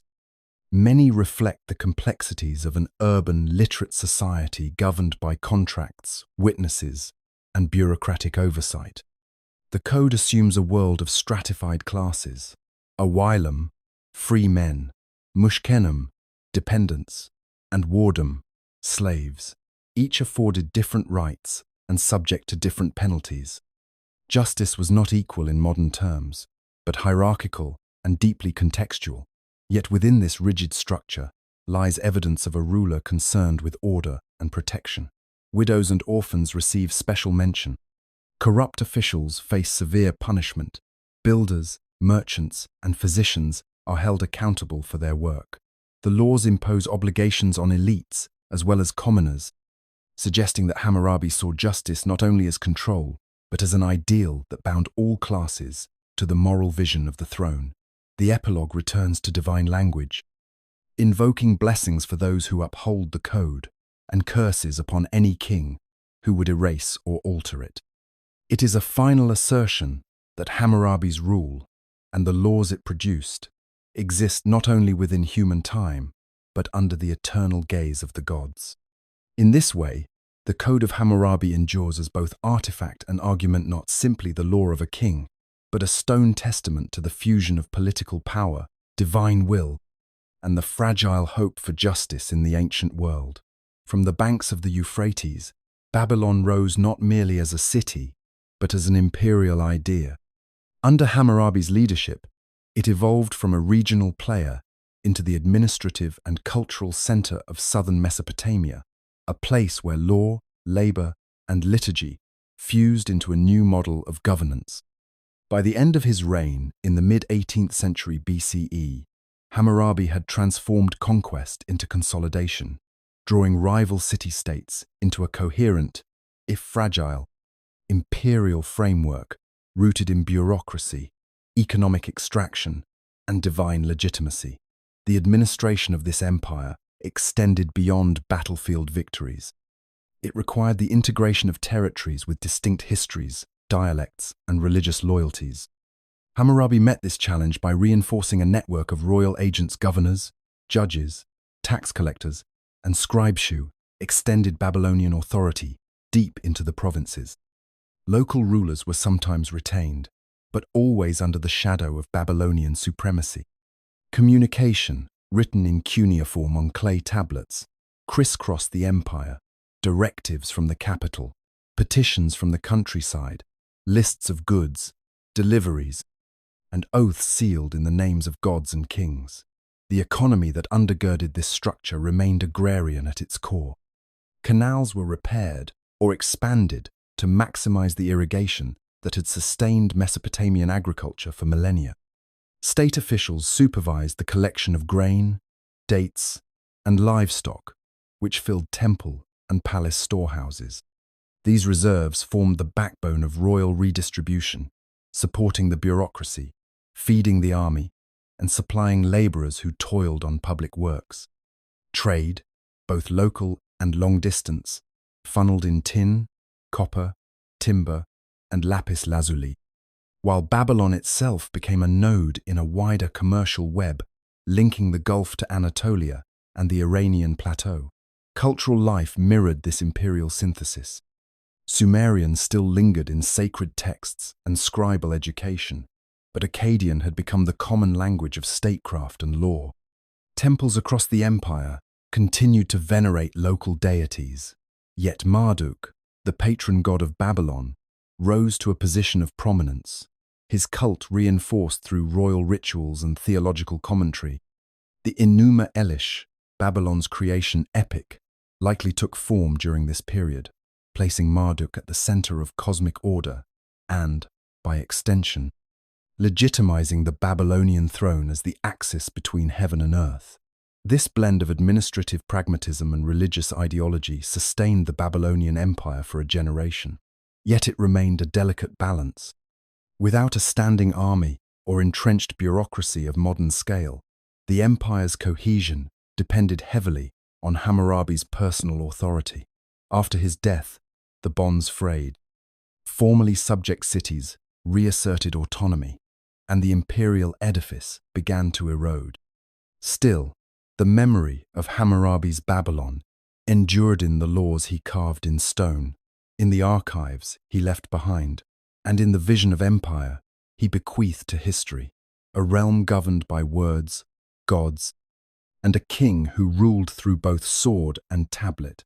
In the shadowed chambers of Babylonian temples, where oil lamps flickered before statues of stone and gold, the boundary between religion and magic dissolved into a single thread of divine communication. The world was alive with signs. Every flight of a bird, every blemish on a sheep's liver, each shift in the stars above or twitch of muscle below carried meaning messages from the gods, warnings of danger, omens of favor or doom. In Babylon, the sacred was not confined to sanctuaries. It permeated law, medicine, governance, and daily life. Ritual, prayer, incantation, and sacrifice were the means through which humanity sought to secure harmony with forces beyond their comprehension. Temples served as both religious and administrative hearts of the city. Dedicated to deities such as Marduk, Ishtar, Nabu, and Shamash, they dominated the urban skyline, especially in ziggurats that reached like stairways into the heavens. Each temple was a house of the god, where priests performed daily offerings of food, drink, incense, and song to nourish the divine presence within the statuae, living embodiment, not merely an image. These rituals preserved cosmic order, ensuring that the sun would rise, the rivers would flow, and the empire would endure. Priests did more than serve the gods. They also served the state. They kept calendars, observed celestial movements, and interpreted dreams and omens. Babylonian scholars recorded thousands of tablets cataloguing phenomena, eclipses, strange births, meteorological anomalies. Patterns from the past were studied to predict the future. If a goat gave birth to a two-headed kid, or a king's dream featured overflowing rivers, specialists consulted centuries of precedent to determine whether famine, plague, or triumph would follow. This was not superstition, it was science in the service of divinity, a methodical decoding of the divine mind. Magic, though distinct from formal priestly ritual, was no less central. It operated in private households and courtrooms alike, often conducted by exorcists or healer priests trained in the temple libraries. Illness was understood as a spiritual imbalance or attack by malevolent forces, demons, ghosts, or the wrath of a god. Countermeasures ranged from incantations and amulets to ritual purification and substitution rites, in which a clay figurine absorbed the curse destined for the afflicted. Babylonian tablets preserve long liturgical sequences, spoken formulas designed to bind evil, summon protection, or compel a reluctant deity to intervene. This religious world rested on the assumption that the universe was ordered but perilous, and that divine will, though inscrutable, could be known, influenced, and occasionally appeased. Every king claimed divine mandate. Every legal oath invoked the gods as witnesses. Every harvest, birth, voyage, and death existed within a dense web of spiritual cause and effect. To ignore that web was to risk chaos. In Babylon, religion and magic were not private matters of belief. They were public systems of meaning, social control, and existential insurance. They offered clarity in uncertainty, structure in disorder, and a tenuous but enduring link between the human and the divine. In the quiet chambers of Mesopotamian scribal schools, the future of civilization was etched into clay. Surrounded by shelves of tablets and the rhythmic sound of styluses tapping soft surfaces, young boysons of elite families began their long apprenticeship in the arts of writing, language, and memory. Literacy was a privilege, guarded and cultivated, because it held the keys to both divine wisdom and secular power. The scribe was not merely a recorder of words, but a custodian of order, a servant of both gods and kings, and a bridge between the spoken moment and the eternal record. These schools, known as edubas, were formal institutions often attached to temples or palaces, where students copied and recopied standard texts, gradually mastering the complexities of cuneiform. They began with simple, lexical list sumerograms, measurements, professions, animals, and plants, before moving on to more advanced exercises, proverbs, hymns, legal formulas, and eventually epic literature. Mistakes were corrected harshly, lessons repeated endlessly. Discipline shaped memory, and memory formed the backbone of knowledge. But scribal education extended beyond rote memorization. The curriculum preserved the intellectual heritage of millennia. Mathematics, astronomy, medicine, and law were all embedded in the texts that students studied and replicated.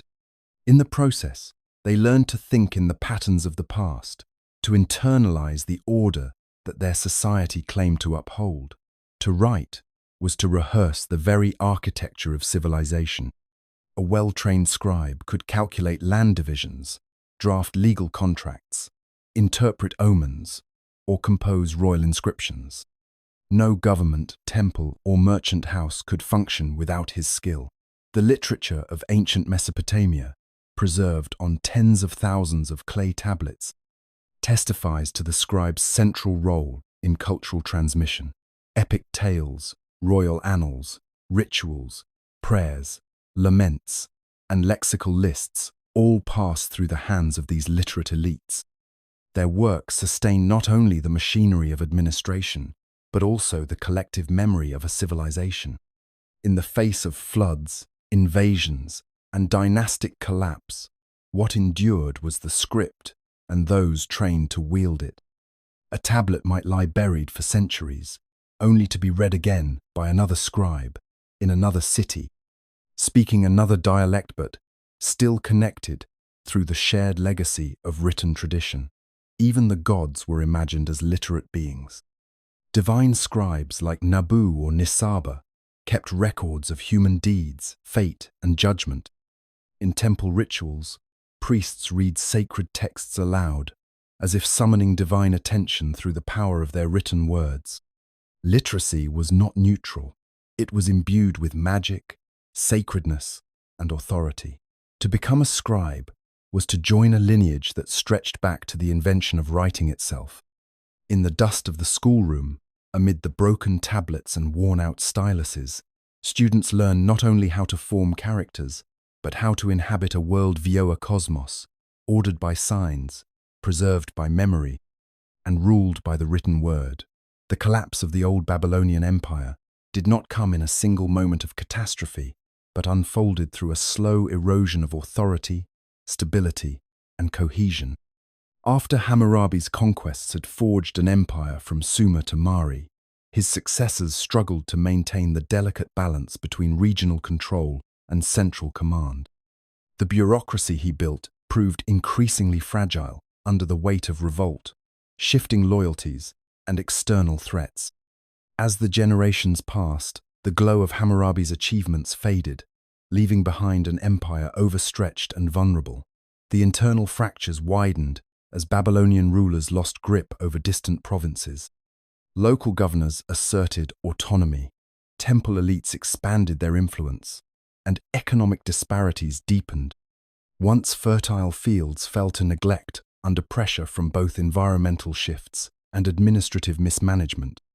Droughts and crop failures weakened the economy, while repeated warfare disrupted the movement of goods and tribute.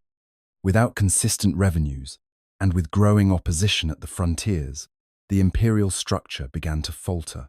In the north and east, new powers watched Babylon's weakening with interest. Chief among them were the Kassites, a little-known people from the Zagros Mountains, who began appearing in Mesopotamian records as early as the 17th century BCE. At first, they were raiders, arriving in scattered bands, pressing at the edges of settled life.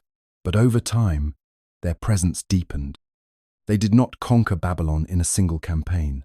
Instead, they flowed into the vacuum left by the empire's disintegration, adapting to the institutions they found, gradually embedding themselves in the heart of Mesopotamian politics. The pivotal blow came around 1595 BCE, when the Hittites, striking from Anatolia under King Masili I, swept into Babylon. Their sudden and brief incursion shattered what remained of centralized rule. The city was sacked, its temples looted, its prestige tarnished. The Hittites withdrew swiftly, uninterested in permanent occupation, but the damage had been done. Babylon, once the towering symbol of imperial might, was now a broken prize, ripe for new claimants. Into this breach stepped the Kassites, not as conquerors in the traditional sense, but as stewards of continuity. They restored order not by erasing Babylonian traditions, but by adopting them.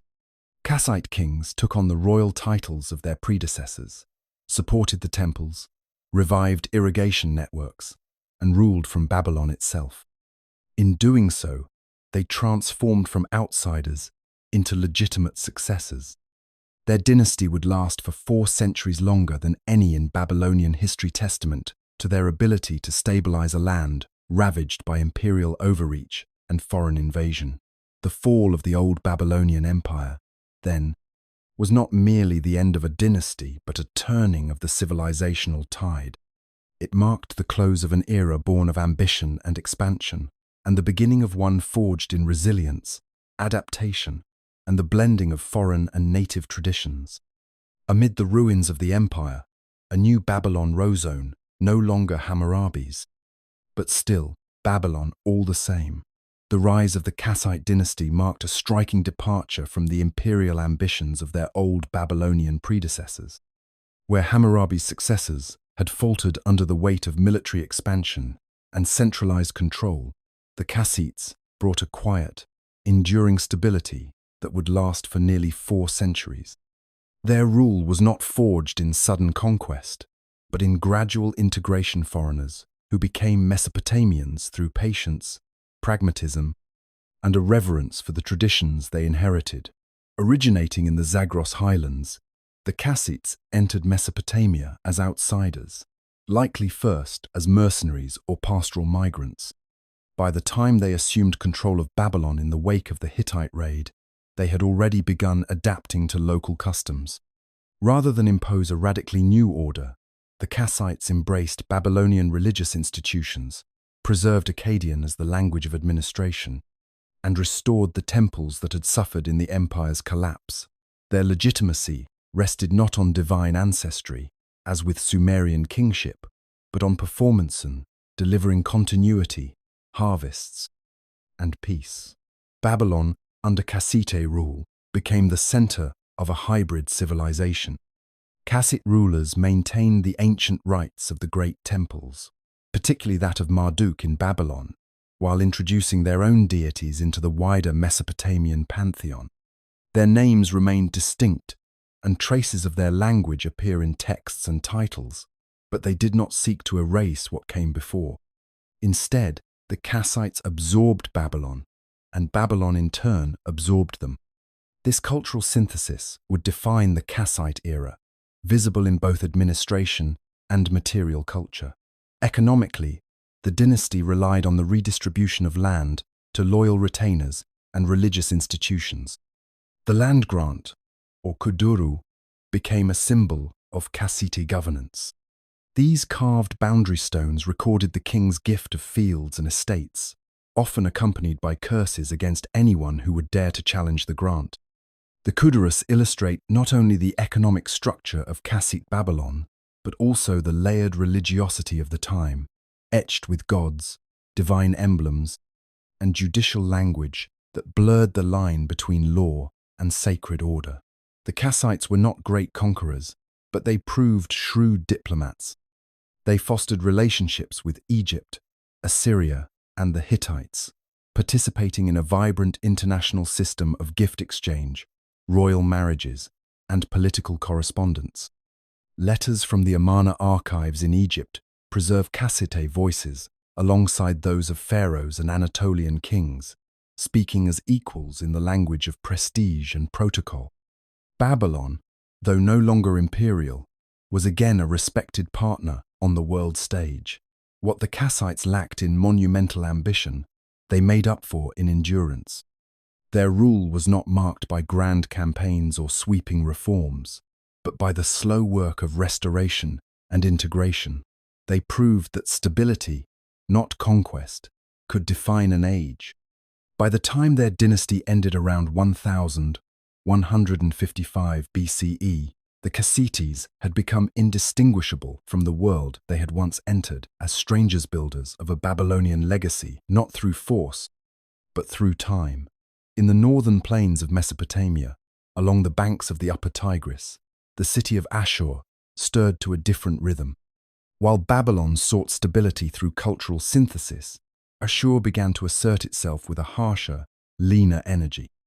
What emerged there was not yet the vast Assyrian empire of later centuries, but its foundations were being laid brick by brick, law by law, conquest by calculated conquest.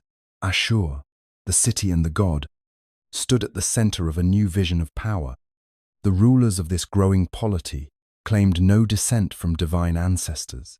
Instead, they ruled as stewards of the god Ashur, a deity who embodied the city's will and demanded expansion. Kings were his agents on earth, obliged to secure tribute, conquer enemies, and maintain justice. The sacred and the political were fused in a way that sharpened the state's purpose. Every campaign became a holy endeavor, every administrative act a service to the divine. The early kings of Assyria were still limited by geography and tradition. The land north of the Zab rivers was rugged, dotted with fortified towns and tribal territories. Yet it also lay astride vital trade routes that linked Anatolia, the Zagros, and southern Mesopotamia. It was along these arteries that the Assyrian merchants had already built commercial outposts centuries earlier. Their legacy was not forgotten. The new kings drew upon this mercantile tradition to develop a disciplined bureaucracy, efficient taxation, and a growing military that could project power far beyond the city's original walls. By the 14th century BCE, kings like Ashur-uballit began redefining Assyrian identity. No longer content to be regional players, they entered the diplomatic sphere of the great powers. Letters from Ashur reached the courts of Egypt and Babylonia, claiming equality and demanding recognition. The tone had changed, no longer deferential, but assertive. When a Babylonian king insulted Assyria by failing to acknowledge its sovereignty, Ashur-uballit responded with war. Babylon was invaded, and for a brief moment, Assyria installed a puppet ruler on its throne. The northern kingdom had arrived. Yet the rise of Assyria was not built on conquest alone. The palace at Ashur became the heart of a system that fused military strength with administrative rigor. Land grants rewarded loyal officials. Records tracked labor, taxes, and grain with obsessive detail. Fortresses were built to anchor frontier control. Every action was weighed for its strategic value. Assyria did not expand haphazardly. It prepared, positioned, and then struck. Unlike the sprawling cosmopolitanism of Kassite Babylon, early Assyria remained stark, centralized, and intensely focused. Its art was spare, its rituals severe, its politics brutally pragmatic. But under this austere discipline, a new model of kingship was emerging, one that would one day remake the Near East. For now, Assyria stood poised at the edge of history's stage, no longer a city-state, not yet an empire, but already possessed of a clarity of purpose that would define its future. Ashur's voice had spoken, and the kings had begun to answer. The transformation of Assyria from a rising northern kingdom into a fully fledged imperial state occurred under the Middle Assyrian Empire, a phase marked by relentless military campaigns, rigid administrative control, and the codification of laws that revealed both the ambitions and anxieties of a society built on conquest.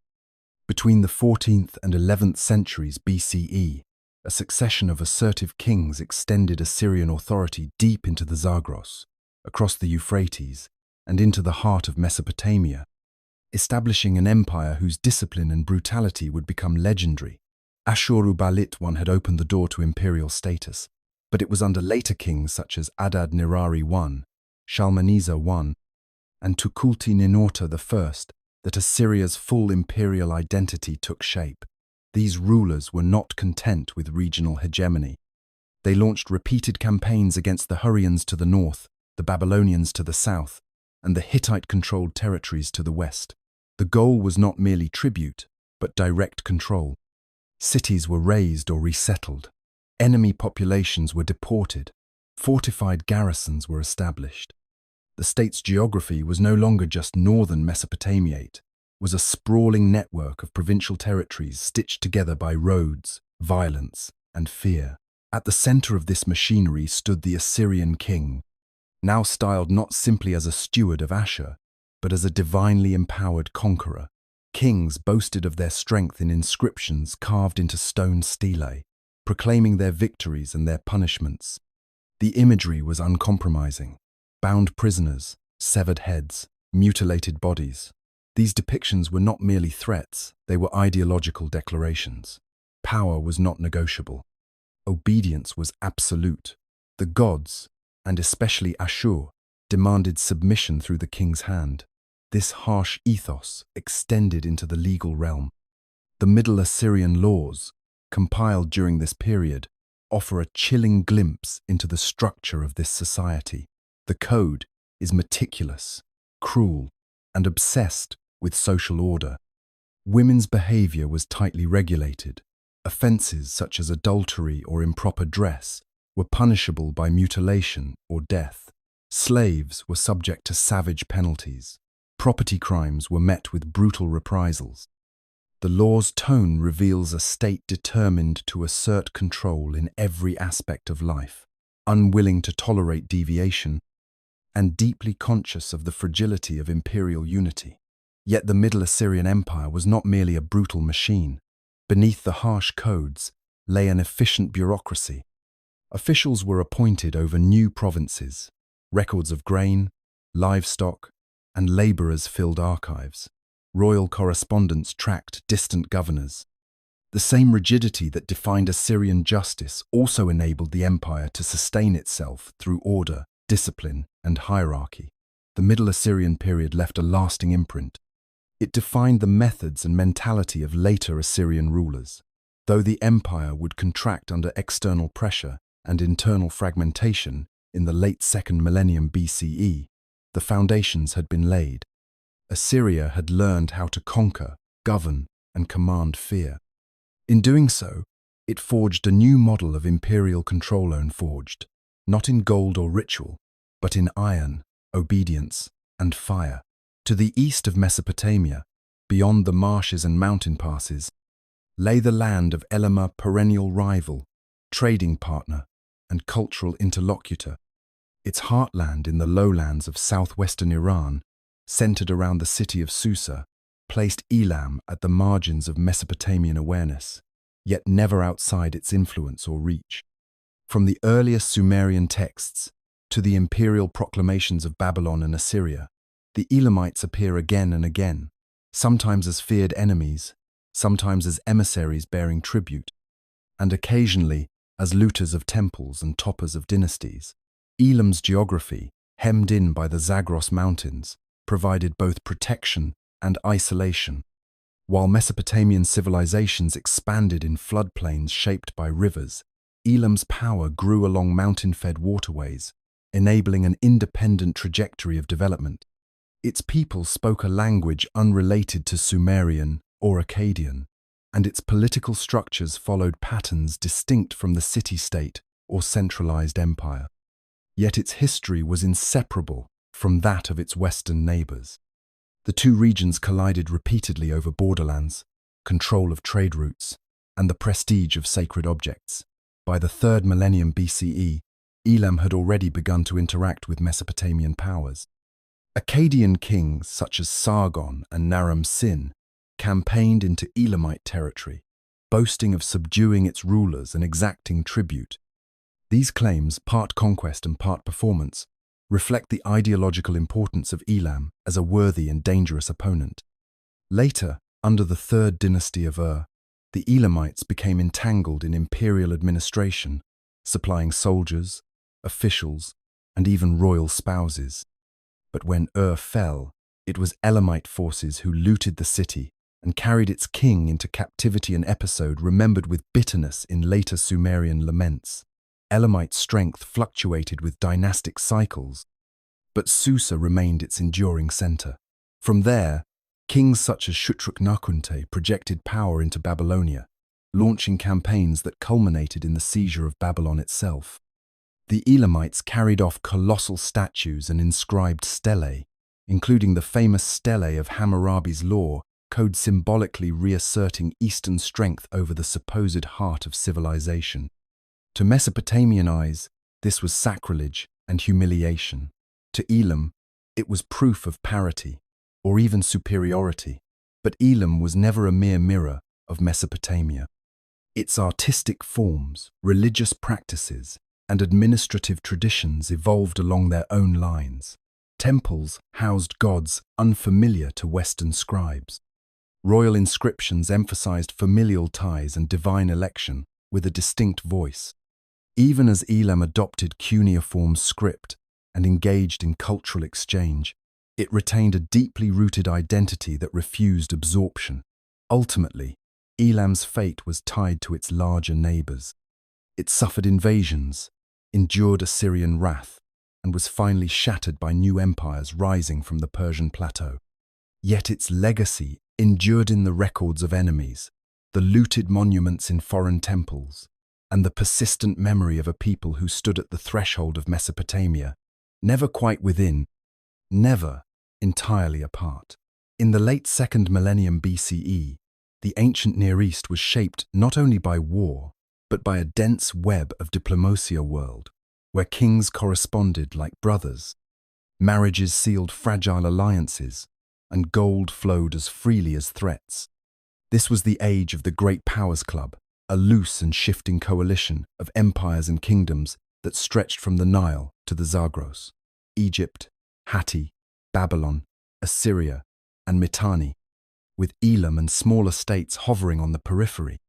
Together, they formed an interconnected political landscape that was as ceremonial as it was volatile. Diplomacy in the Late Bronze Age was a formalized theater of power. It operated through letters etched in Akkadian cuneiform, the lingua franca of the region, exchanged by embassies that might take months to reach their destination. These letters, preserved most famously in the Amarna archive of Egypt, reveal an etiquette rooted in status, protocol, and calculated flattery. Rulers addressed each other as brother, but this language of familial affection concealed a fierce struggle over hierarchy and honor. A king's standing was measured by the weight of his gifts and the precision of his titles. One false step in language, one unequal exchange of gold or wives, could signal disrespect and lead to war. Warfare, when it came, was not constant, but always imminent. The great powers rarely sought outright destruction of one another.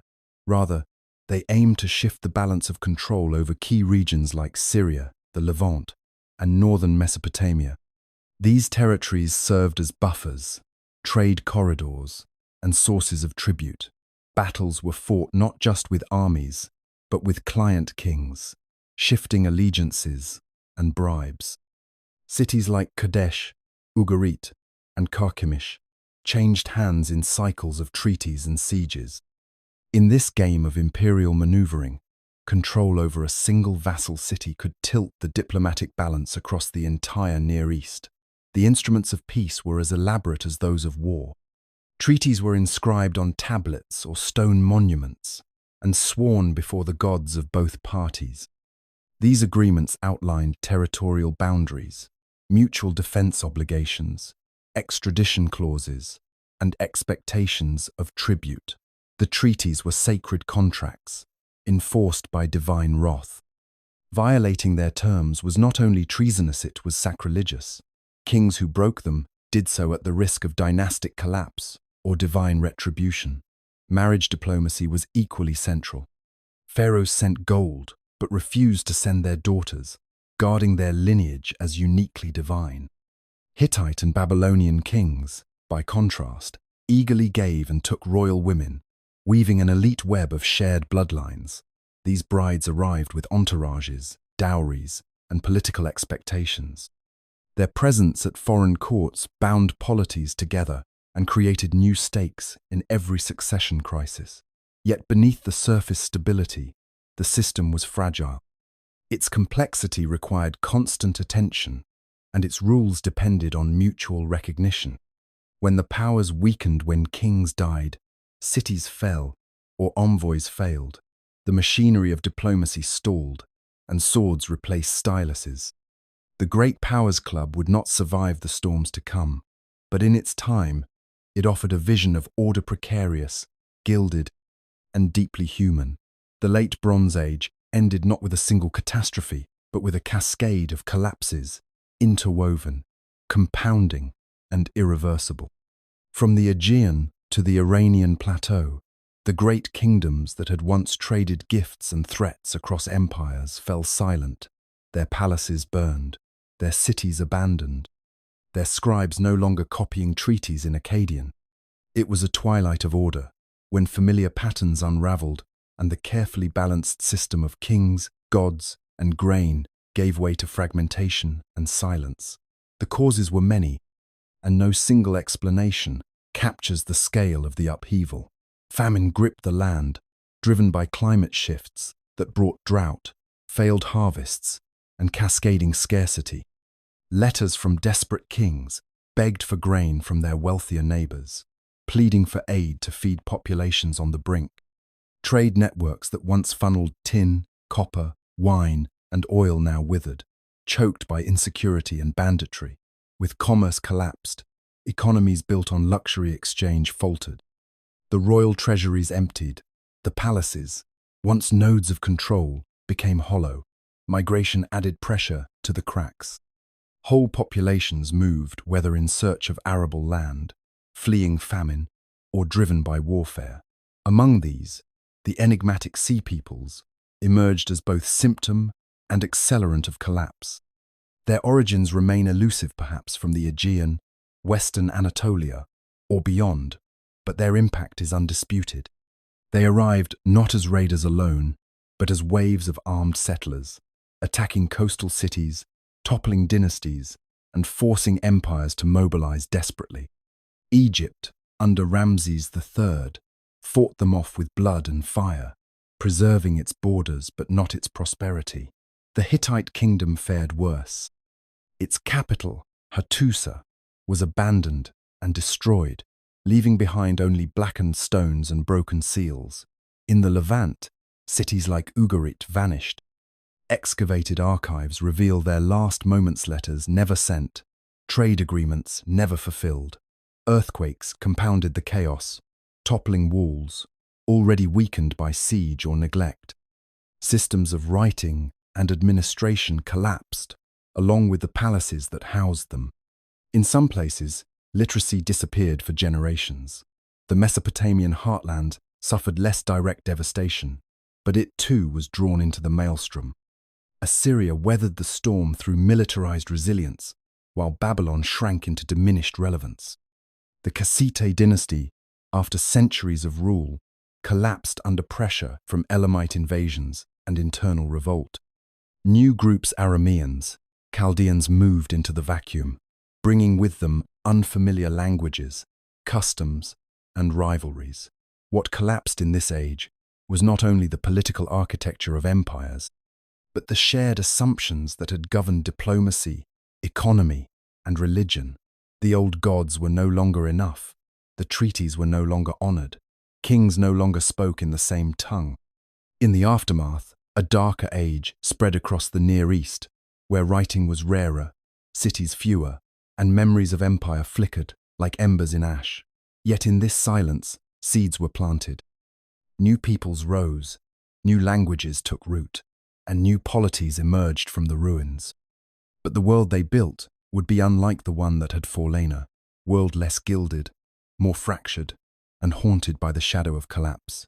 In the wake of late Bronze Age collapse, when the great empires had either crumbled or receded into provincial inertia, Assyria began to rise once more, not as a survivor, but as a predator shaped by centuries of hardened rule. In this new world of fractured powers and weakened rivals, it was the Assyrians who remembered how to conquer. Their resurgence found its voice in Tiglath-Pileser I, a king who fused the traditions of northern might with the ambitions of imperial glory. Ascending the throne around 1114 BCE, Tiglath-Pileser I inherited a kingdom already forged in the crucible of earlier expansion. But the Middle Assyrian structures, though still intact, had grown brittle. Pressure from Aramean migrations in the west and resurgent rivals in the east threatened to unravel the fabric of state control. Rather than retrench, the king advanced. His reign became a declaration of renewed aggression, stamped into the mountains, rivers, and cities he subdued. Tiglath-Pileser's campaigns ranged from the upper Euphrates to the Mediterranean coast, and deep into the Zagros. He moved swiftly, with a professional army refined over generations, and left behind inscriptions carved into stone that named the rivers he crossed, the cities he conquered, the kings who bowed, and the gods who approved. This was not mere propagandate, was a claim to memory, to permanence, to the idea that Assyria was destined not just to survive, but to dominate. In a world where many peoples had lost their scribes, their kings, and their gods, the Assyrians doubled down on order, writing, and war. Tiglath-Pileser portrayed himself not only as a conqueror, but as a master of nature. His inscriptions boast of hunting lions and wild bulls, of collecting exotic trees, and of introducing foreign flora into Assyrian gardens. These acts were not mere diversions, they were performances of control, symbolic extensions of dominion into the natural world. Just as he subdued rebellious cities, he bent the wilderness to his will. Even the gods, especially Ashur, appeared as extensions of royal ambition, bestowing victory and sanctioning conquest. Yet the revival was not without limits. Though Tiglath-Pileser reached the Mediterranean and claimed to wash his weapons in its waters, these gains proved difficult to hold. The Arameans, with their mobile kinship networks and deep knowledge of the terrain, resisted assimilation. They flowed around fortresses, reclaimed abandoned towns, and pushed into Assyrian-held lands when pressure waned. The king's successors lacked his energy, and the empire contracted once more into its heartland. Still, Tiglath-Pileser I had re-established a model of kingship and conquest that would echo through the centuries. His inscriptions, carved into cliffs and temples, remained as guides for later monarchs who would take up his mantle. The dream of empire, briefly kindled amid the ruins of a collapsed world, now had a northern voice, and that voice belonged to Assyria. When Ashurnasirpal II came to power in 883 BCE, Assyria had already endured cycles of expansion and retreat. The memory of Tiglath-Pileser lingered in stone and legend, but the empire had receded into its fortified heartland, hemmed in by persistent Aramean resistance and internal inertia. Ashurnasirpal did not seek mere recovery. He redefined the terms of empire itself, forging a state that combined calculated brutality with administrative precision. Under his reign, Assyria did not just expand, it hardened. The king's military campaigns struck outward like iron spokes from a central hub. From the Zagros in the east to the Levantine coast in the west, Ashurnasirpal moved swiftly and violently. Cities that resisted were destroyed, their leaders flayed or impaled. Populations were deported, not in chaotic waves, but according to strategic patterns. Entire communities were uprooted and resettled to serve labor needs or garrison frontier regions. This policy of managed terror was not a byproduct of war, it was its method. Violence became a tool of governance, a message etched in flesh and stone. Resistance was futile, submission rewarded. Yet Ashurnasirpal was more than a butcher. He was a builder and an organizer, a king who understood that power required not only conquest, but control. At Kalhwansiant, Nimrude established a new capital, transforming a provincial town into a dazzling center of administration, art, and ideology. There he constructed massive palaces lined with carved stone reliefs, each one a silent theater of royal dominance.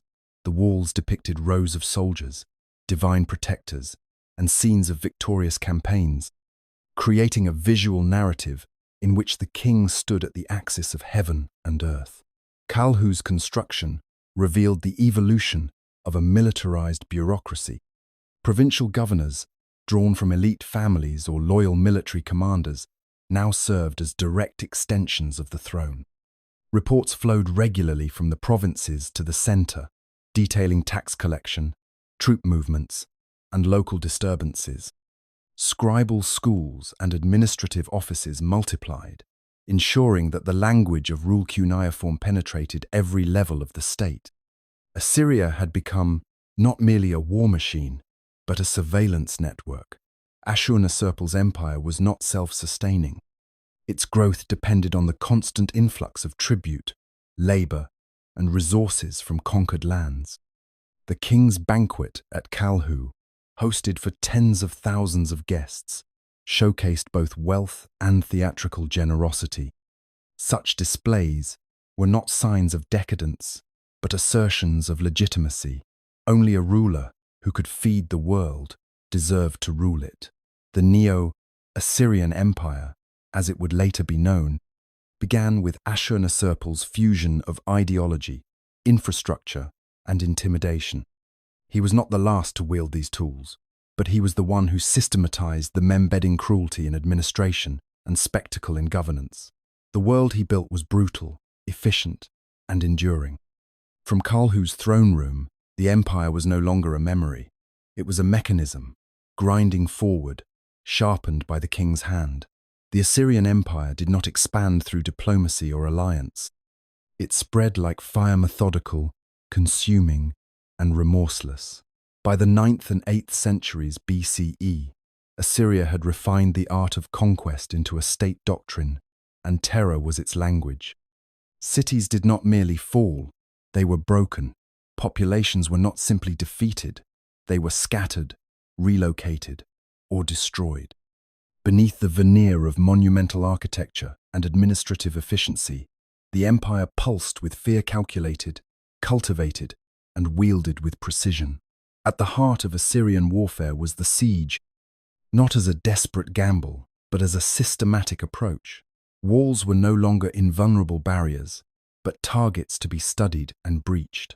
Engineers constructed ramps, filled moats, and deployed siege towers. Archers cleared parapets while sappers undermined foundations. Battering rams, wheeled and armored, crashed through gates. The art of siegecraft became ritualized destruction, and each conquered city became a lesson etched in ash and stone. Resistance was not tolerated. When cities defied tribute or rebelled, the punishment was designed to outlast the memory of rebellion. Entire populations might be impaled outside city walls, their bodies left to rot as warnings. Others were skinned, blinded, or burned alive. These were not random acts of cruelty, they were public performances of power. The empire wrote its laws in blood before it etched them in clay. Deportation was the counterpart to devastation.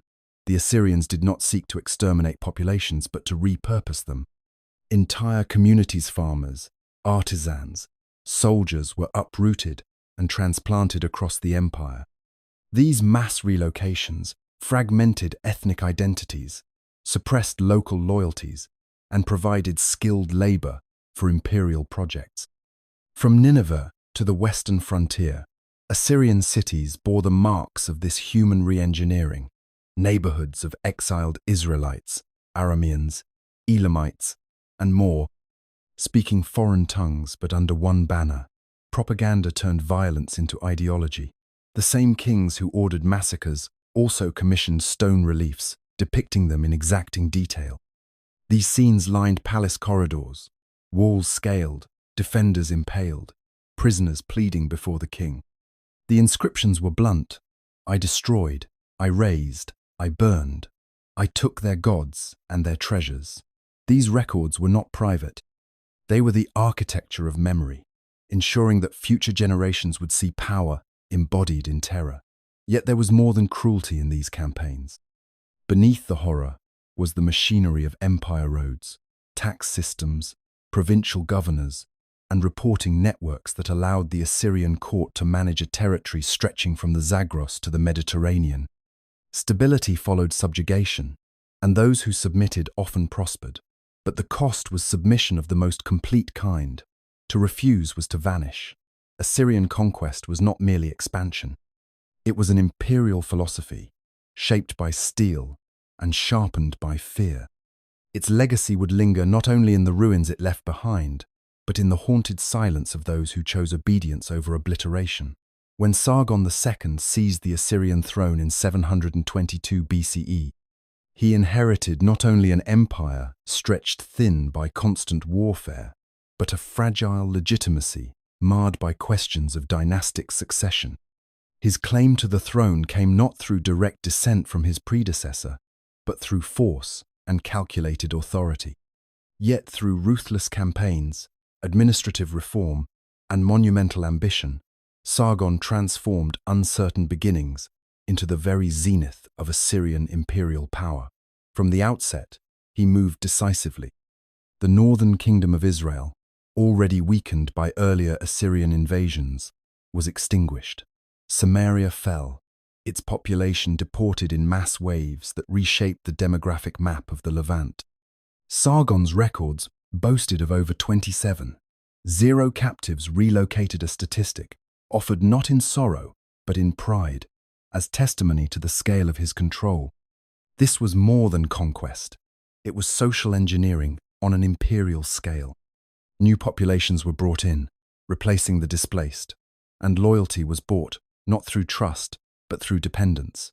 Sargon's campaigns extended east into Media, west to Carchemish, and deep into the Zagros, pushing the boundaries of the empire with relentless energy. In Anatolia, he crushed rebellious client kings and reasserted Assyrian control over the lucrative trade routes that stitched the empire together. But it was in the confrontation with Urartu, the powerful northern kingdom, that he achieved his most spectacular victory. The sack of Musassir, their sacred capital, yielded not just tribute, but sacred artifacts and statues of gods. The divine symbols of another kingdom were paraded before Asher-proof that no rival god could shield a disobedient people. Yet Sargon's vision extended beyond war. At Dur-Sharukin, a new capital city rose from the earth, meticulously planned to manifest imperial order. Its walls stretched over a mile in each direction, enclosing palaces, temples, gardens, and administrative quarters. Reliefs carved into alabaster portrayed the king in triumph, flanked by spirits and gods, waging war, building temples, overseeing the harvest. The city was a statement. Assyria was eternal, and its king the axis upon which the heavens turned. Dur-Sharrukin was not simply a residence but a machine of government. Sargon centralized authority more tightly than any ruler before him. Provinces were overseen by loyal governors. Roads linked distant satrapies to the heartland. Scribes recorded tribute in languages from Babylonian to Eurasian. Through this machinery, the empire functioned not merely through terror, but through routine. The rhythm of bureaucracy became an empire's pulse, but the apex carried the seeds of uncertainty. Sargon's sudden death in battle, far from home and without proper burial, cast a long shadow. Despite the grandeur of his rule, omens were interpreted with unease. His successor, Sennacherib, would inherit an empire seemingly invincible, but one already straining under the burden of its own weight. For a brief, blinding moment, Assyria under Sargon II appeared unassailable, a world where gods bowed to kings, stone testified to glory, and empire bent the horizon itself. Yet even at its zenith, the empire remained a construct of will brilliant, violent, and never at rest. In the decades following Sargon II's death, the Assyrian Empire remained vast but volatile. Its borders marked less by stability than by tension. Beneath the surface of tribute and forced loyalty, discontent simmered in city after city. Among the vassals caught between ambition and survival was Hezekiah, king of Judah, whose calculated defiance of Assyrian power would bring his kingdom to the brink of annihilation and leave a legacy etched into both scripture and stone. Hezekiah's reign began in the shadow of Assyria's dominance. Judah had survived the destruction of Israel, watched the northern kingdom's people led into exile, and paid tribute in exchange for autonomy. But as Assyria shifted leadership from Sargon to Sennacherib, and Babylon stirred again under Chaldean influence, Hezekiah saw an opening. With Egypt promising support and Babylonian envoys whispering rebellion, he began to prepare. The reforms in Judah were not only religious, but strategic. High places were torn down, cultic icons removed, and the temple in Jerusalem purified, a return to exclusive devotion that also served as a declaration of independence from the imperial order. Fortifications were strengthened, water systems re-engineered, and scribal officials mobilized for war. This was no reckless revolt, it was a gamble rooted in faith and desperation. But Assyria had not grown soft. In 701 BCE, Sennacherib responded with a campaign of systematic destruction. City after city in Judah fell. Lachish, second only to Jerusalem in strength, was besieged and crushed. Reliefs from the walls of Nineveh depict the conquest in vivid detail. Ramparts stormed, captives led away, impaled rebels left as warnings. The Assyrian message was unmistakable. Revolt would be punished, not debated. Jerusalem stood alone, trapped behind its walls. Hezekiah faced the full weight of the empire.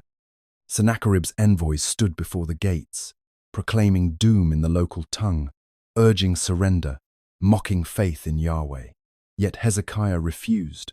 The siege began, but never ended. Whether through plague, divine intervention, or logistical failure, Assyria withdrew. The city survived not through victory, but endurance. The event would be recorded in annals and scripture alike, each attributing deliverance to different hands. Meanwhile, Babylon, restless under Assyrian dominance, emerged as both a rival and a lure for the discontented. Its kings rose and fell, often crushed by Assyrian reprisal, but the city's symbolic weight never diminished.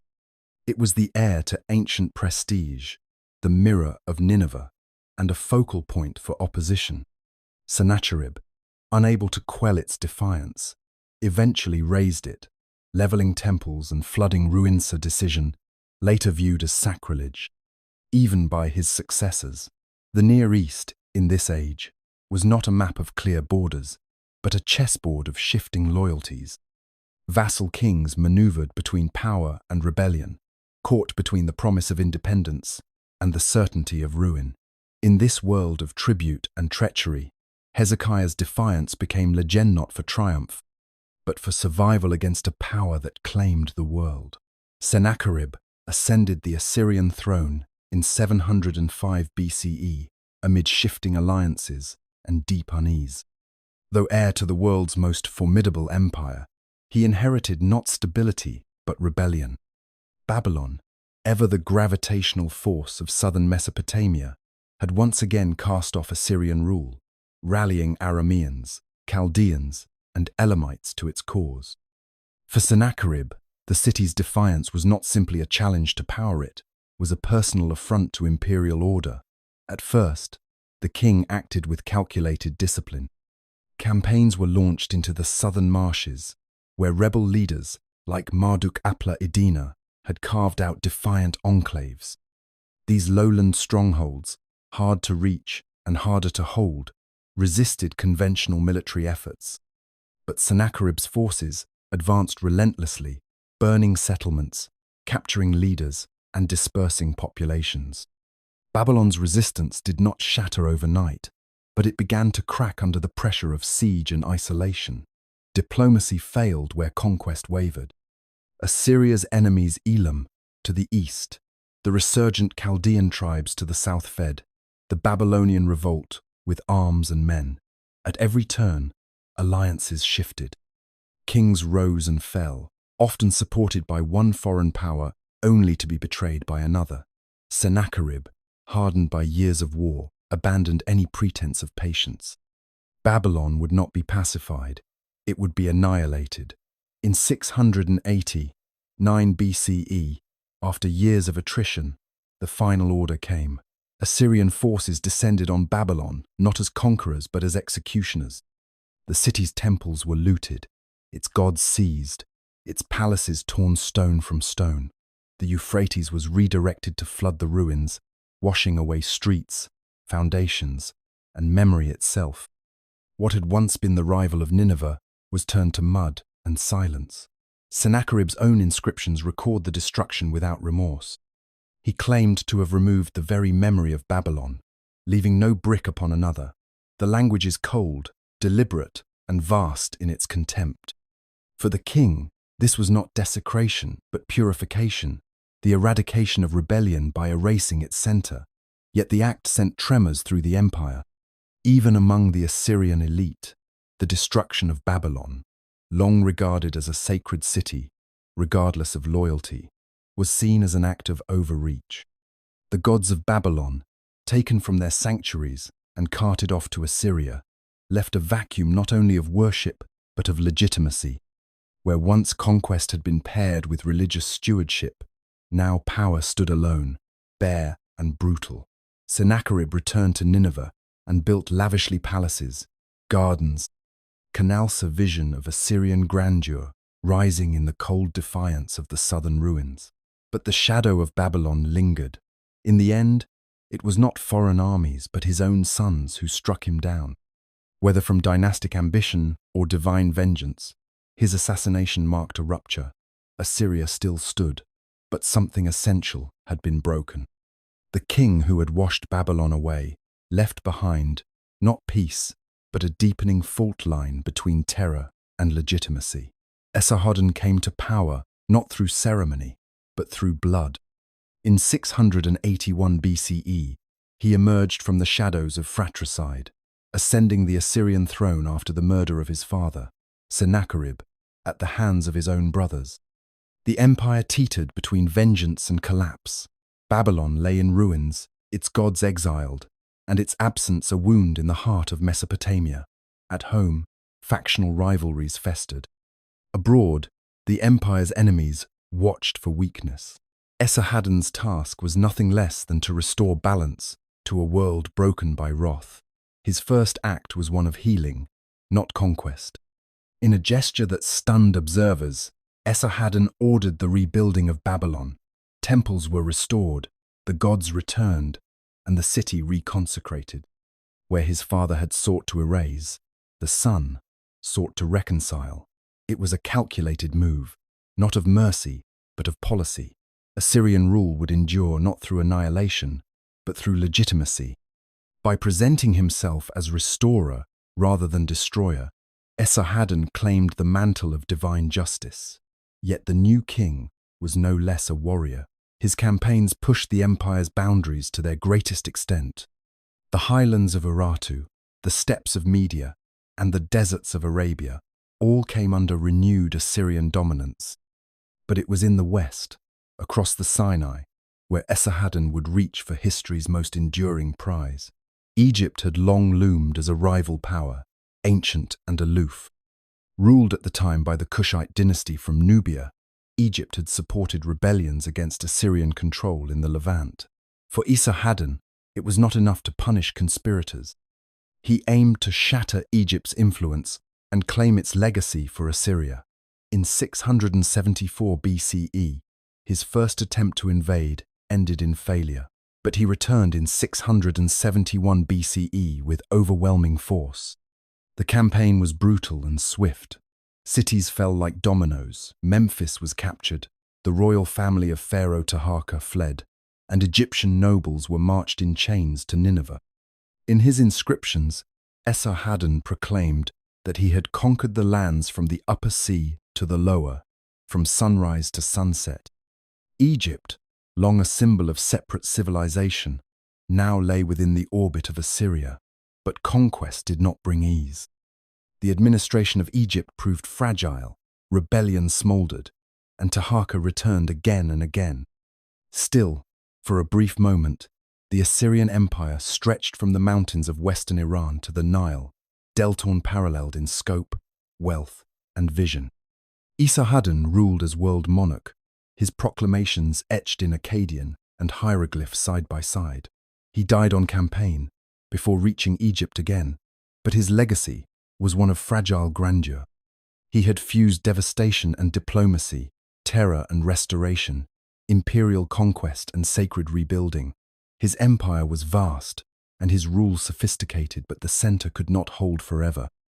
In Egypt's sands and Babylon's temples alike, the weight of empire pressed ever heavier on the foundations it had built. Ashurbanipal, last of the great Assyrian kings, ruled at the peak of imperial grandeur, yet also on the precipice of collapse. Crowned in 668 BCE after the death of his father Esarhaddon, his reign fused the ferocity of conquest with a rare devotion to knowledge.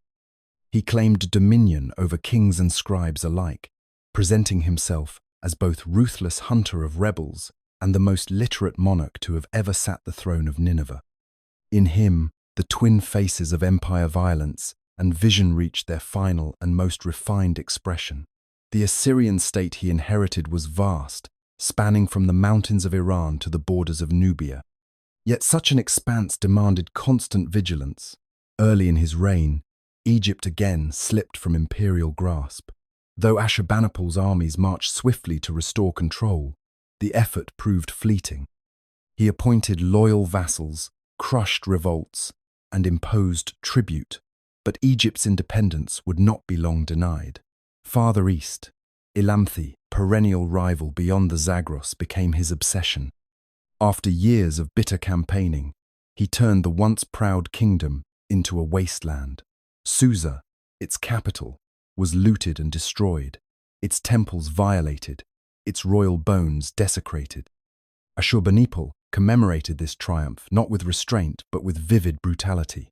Reliefs in his palace depicted the flaying of enemies, the heads of kings strung from trees, and royal banquets enjoyed beside piles of corpses. Yet the same hands that signed orders of execution also collected cuneiform tablets with obsessive care. In his palace at Nineveh, he gathered the writings of millennia. Texts on medicine, astronomy, omens, rituals, and literature filled the roomstones of thousands of clay tablets, arranged in what would become the world's first great library. Among these was the Epic of Gilgamesh, copied and preserved under Ashurbanipal's rule. the voice of ancient Sumer echoing into future centuries only because this king had chosen to listen.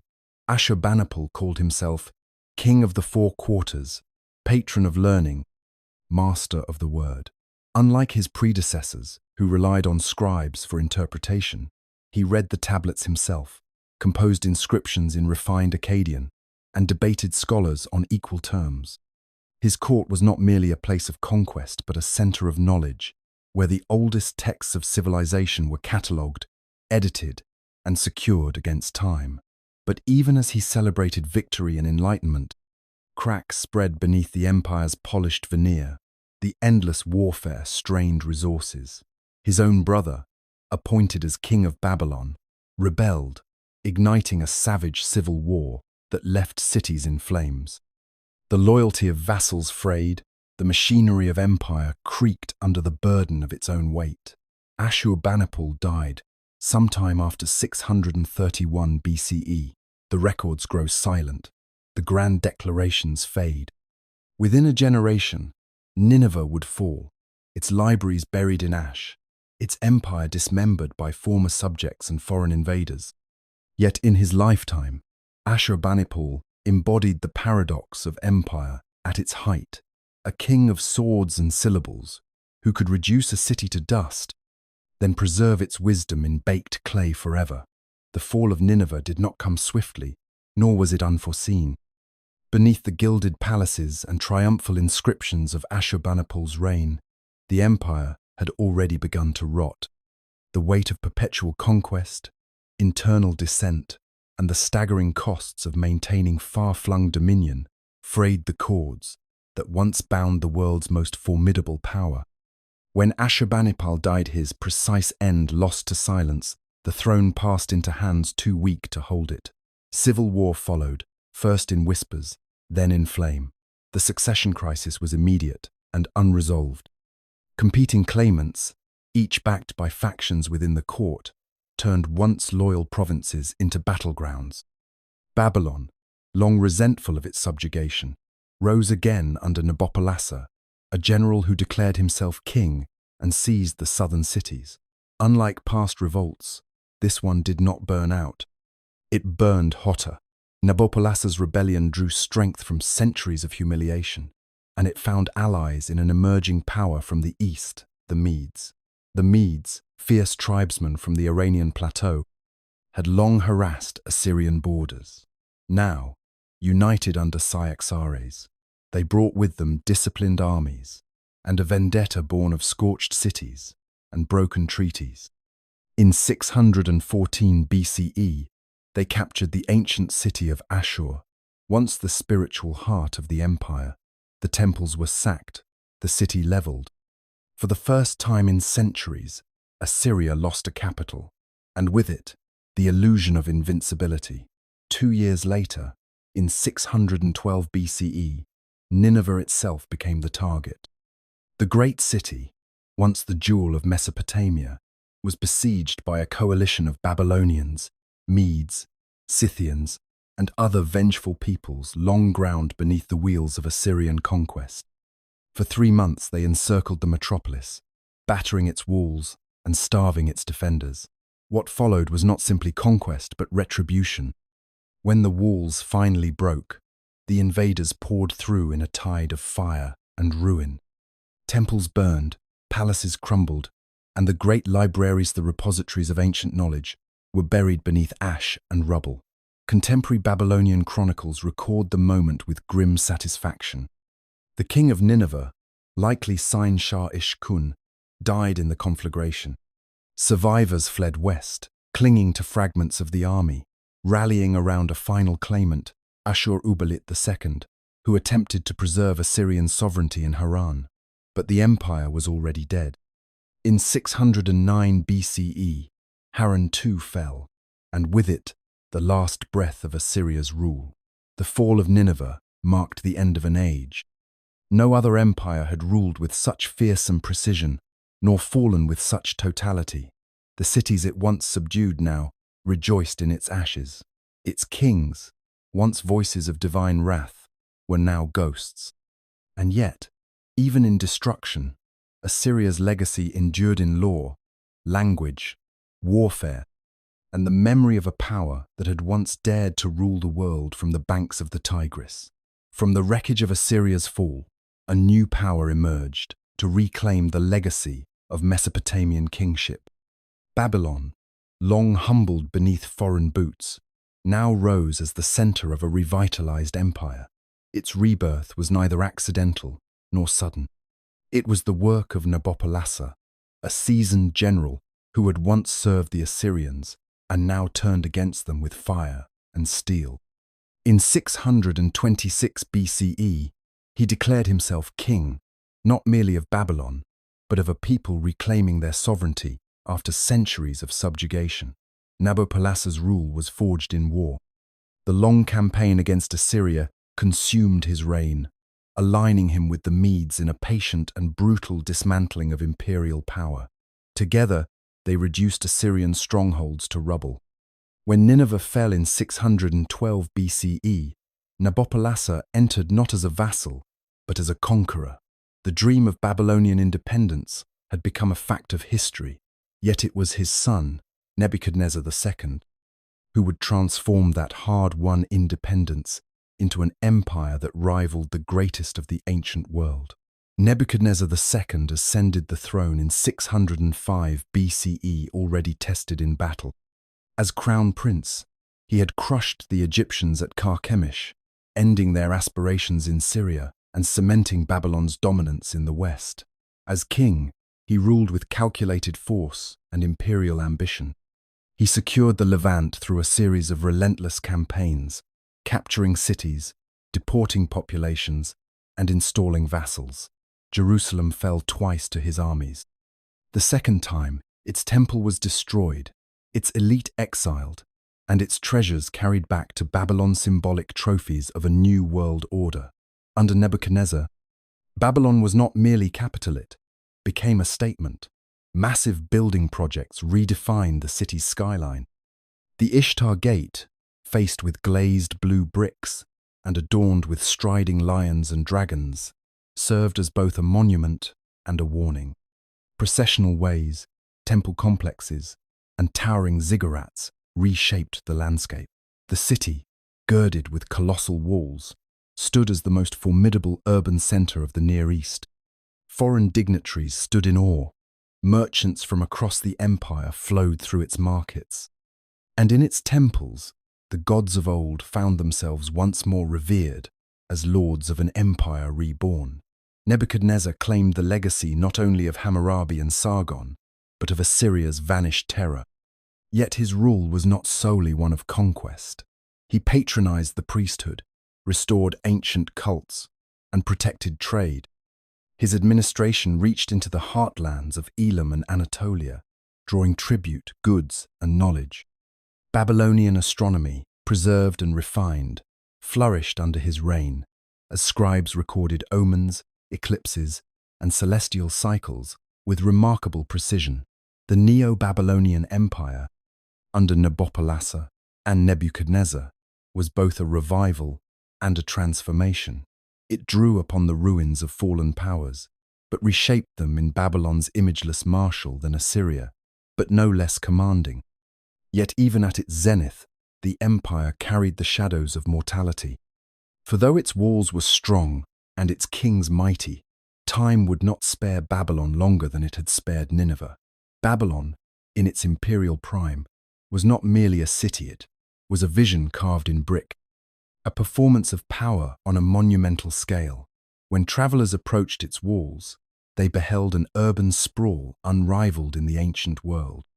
Massive ramparts, wide enough for chariots to pass abreast, enclosed a city that had become the beating heart of empire. At its height, under Nebuchadnezzar II, Babylon embodied the very idea of divine kingship manifested in stone, ceremony, and spectacle. The city's entrance was no accident of geography, but a carefully orchestrated experience. The Ishtar Gate, a triumph of engineering and artistic ambition, loomed above the approach road, its brilliant blue-glazed tiles shimmering in the sun. Reliefs of lions, dragons, and bulls marched in orderly procession across its surface, symbolic guardians of the realm's might and the god's favor. Beyond it stretched the processional way, flanked by high walls and lined with ritual imagery. It was here that religious festivals, military triumphs, and royal pageantry unfolded for all to see. At the heart of Babylon stood Esagila, the great temple of Marduk, patron god of the city and king of the Mesopotamian pantheon. Its sanctuaries, storerooms, and courtyards teemed with priests, scribes, and offerings. The rituals performed within were not merely devotional, they were political acts that affirmed the king's legitimacy and the city's cosmic centrality. Rising beside it was Etemenanki, the towering ziggurat, whose stepped form reached toward the heavens.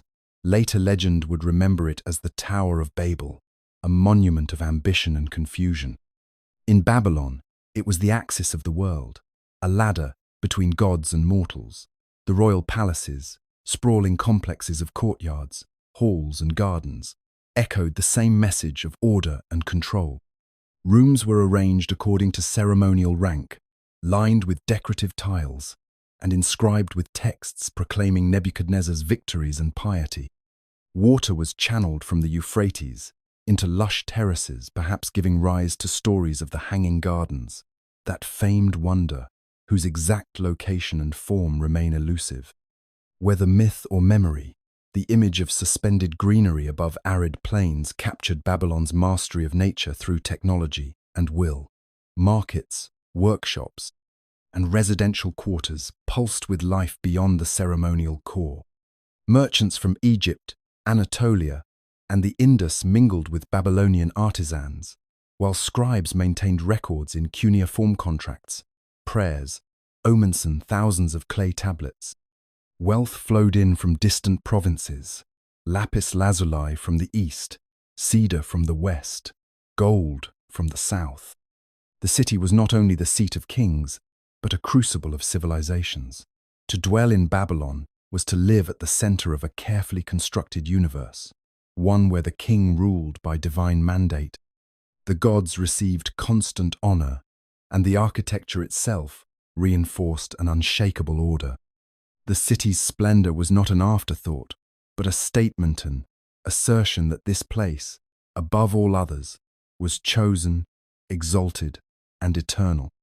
And yet, like all such declarations in history, its grandeur could not forestall what was to come.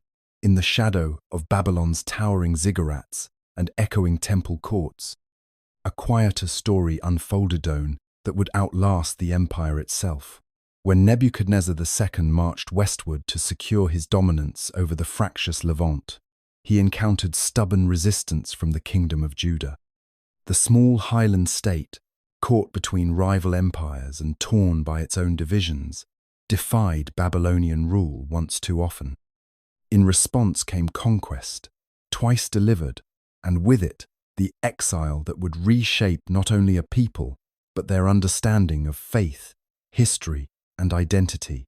The first blow fell in 597 BCE, when Jerusalem surrendered to Babylonian forces.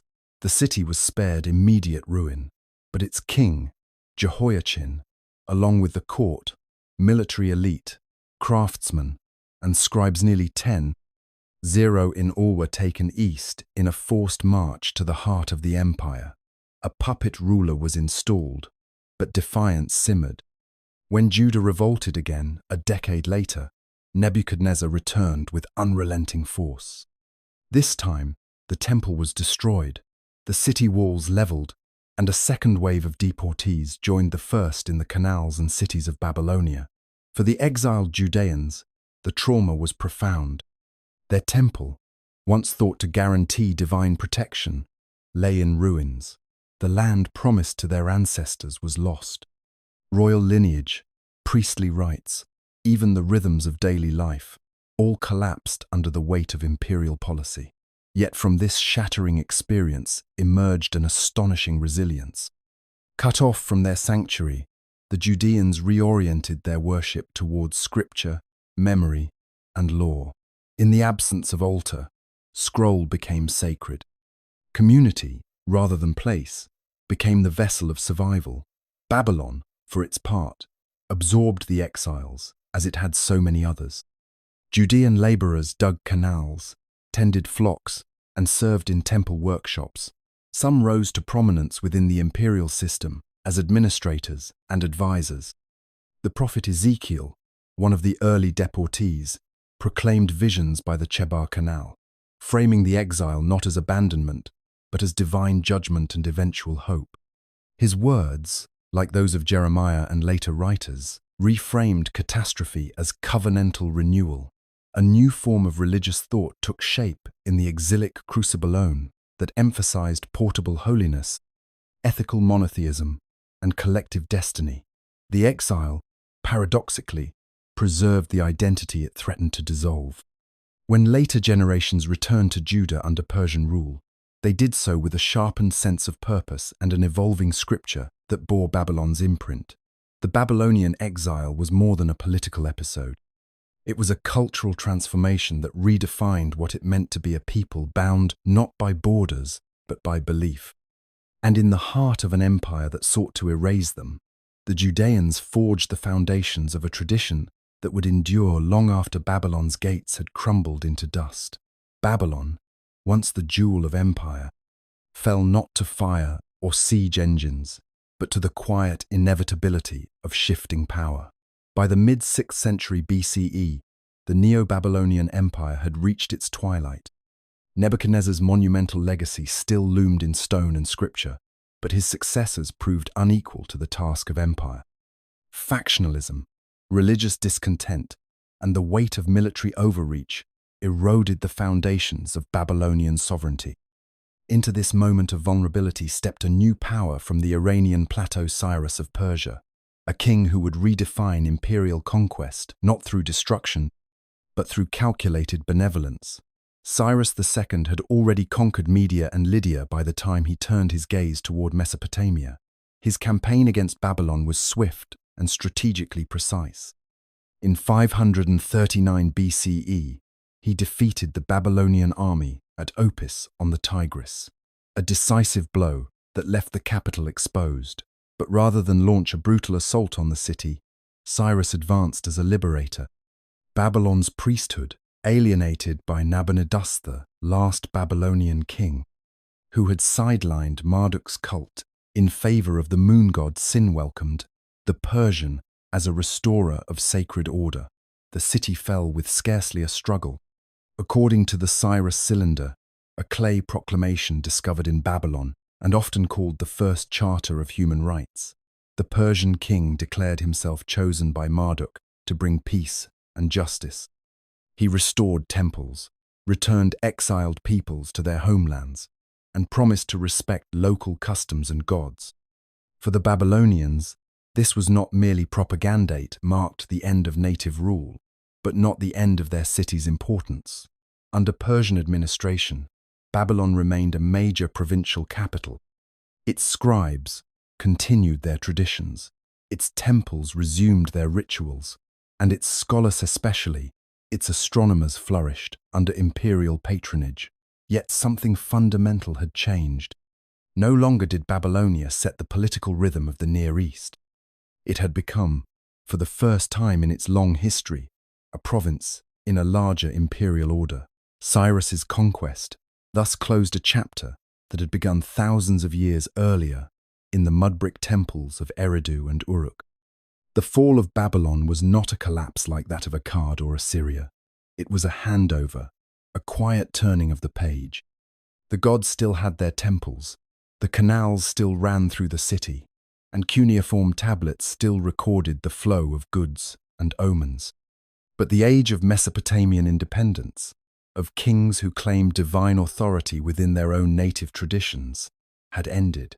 From this point forward, Mesopotamia would belong to other Persians, Greeks, Parthians, and Romans. Yet its legacy would endure, etched in clay and memory, carried by peoples once conquered, and echoed in texts that outlived its empires. The fall of Babylon was not the end of Mesopotamia's story, but it was the last time it would write that story in its own name. Long after its last empire fell and its ziggurats crumbled into the dust of the plain, Mesopotamia continued to speak through the structures it created: written, legal, intellectual, and spiritual. The civilizations that rose between the Tigris and Euphrates did not vanish with conquest. They became foundational to the very idea of civilization itself. From its earliest settlements to the vast bureaucracies of its empires, Mesopotamia forged the tools by which complex society could be imagined, governed, and remembered. The invention of writing cuneiform etched into clay was not merely a technical breakthrough, it was a cognitive revolution. In lists of goods, royal decrees, hymns to the gods, and records of celestial events, the people of Sumer, Akkad, and Babylon preserved not only data, but ways of thinking. They transformed memory into permanence and gave abstraction a physical form. From scribal schools came the first organized systems of education, where language, literature, and mathematics were taught in methods that later cultures would adapt and refine. Law in Mesopotamia emerged not as vague tradition, but as formal codification. The Code of Ur-Nammu, the reforms of Uruk-agina, and the enduring legacy of Hammurabi's Stelaol expressed the belief that justice could be articulated, preserved, and applied by human authority under divine sanction. These early legal systems introduced categories of crime, defined rights and penalties, and recognized distinctions of class and gender, revealing a sophisticated effort to balance order with legitimacy. Later legal traditions, from the Mosaic law to Roman codes, would echo these formulations. Mesopotamian cosmology, born in temple courts and refined by generations of priests and astronomers, offered models of the universe that merged observation with theology. They mapped the skies with a precision that allowed for the prediction of eclipses and planetary motion. Their sexagesimal number system, the base 60 structure, we still use for time, and geometry linked the heavens to the structure of daily life. The gods, though numerous and quarrelsome, reflected human concerns and cosmic forces in ways that allowed for narrative coherence. Epic poems like Gilgamesh wrestled with mortality and meaning in voices still familiar across millennia. Even after Mesopotamia ceased to rule itself, its systems and symbols endured. Babylonian calendars influenced Jewish timekeeping. Assyrian models of empire shaped Persian governance. Greek philosophers studied Mesopotamian astronomy, while Roman architecture and administration bore the marks of ideas first tested in Sumerian cities. In religion, in empire, in the management of cities, and the interpretation of the stars, the world continued to walk ancient paths first laid down in Mesopotamian soil. The legacy of Mesopotamia is not simply what it built, but what it imagined about kingship, divinity, human nature, and the possibility of order in a world of chaos. In this, the cradle of civilization became something more, a mirror through which later ages could glimpse their own beginnings, and a foundation upon which much of human history has quietly stood.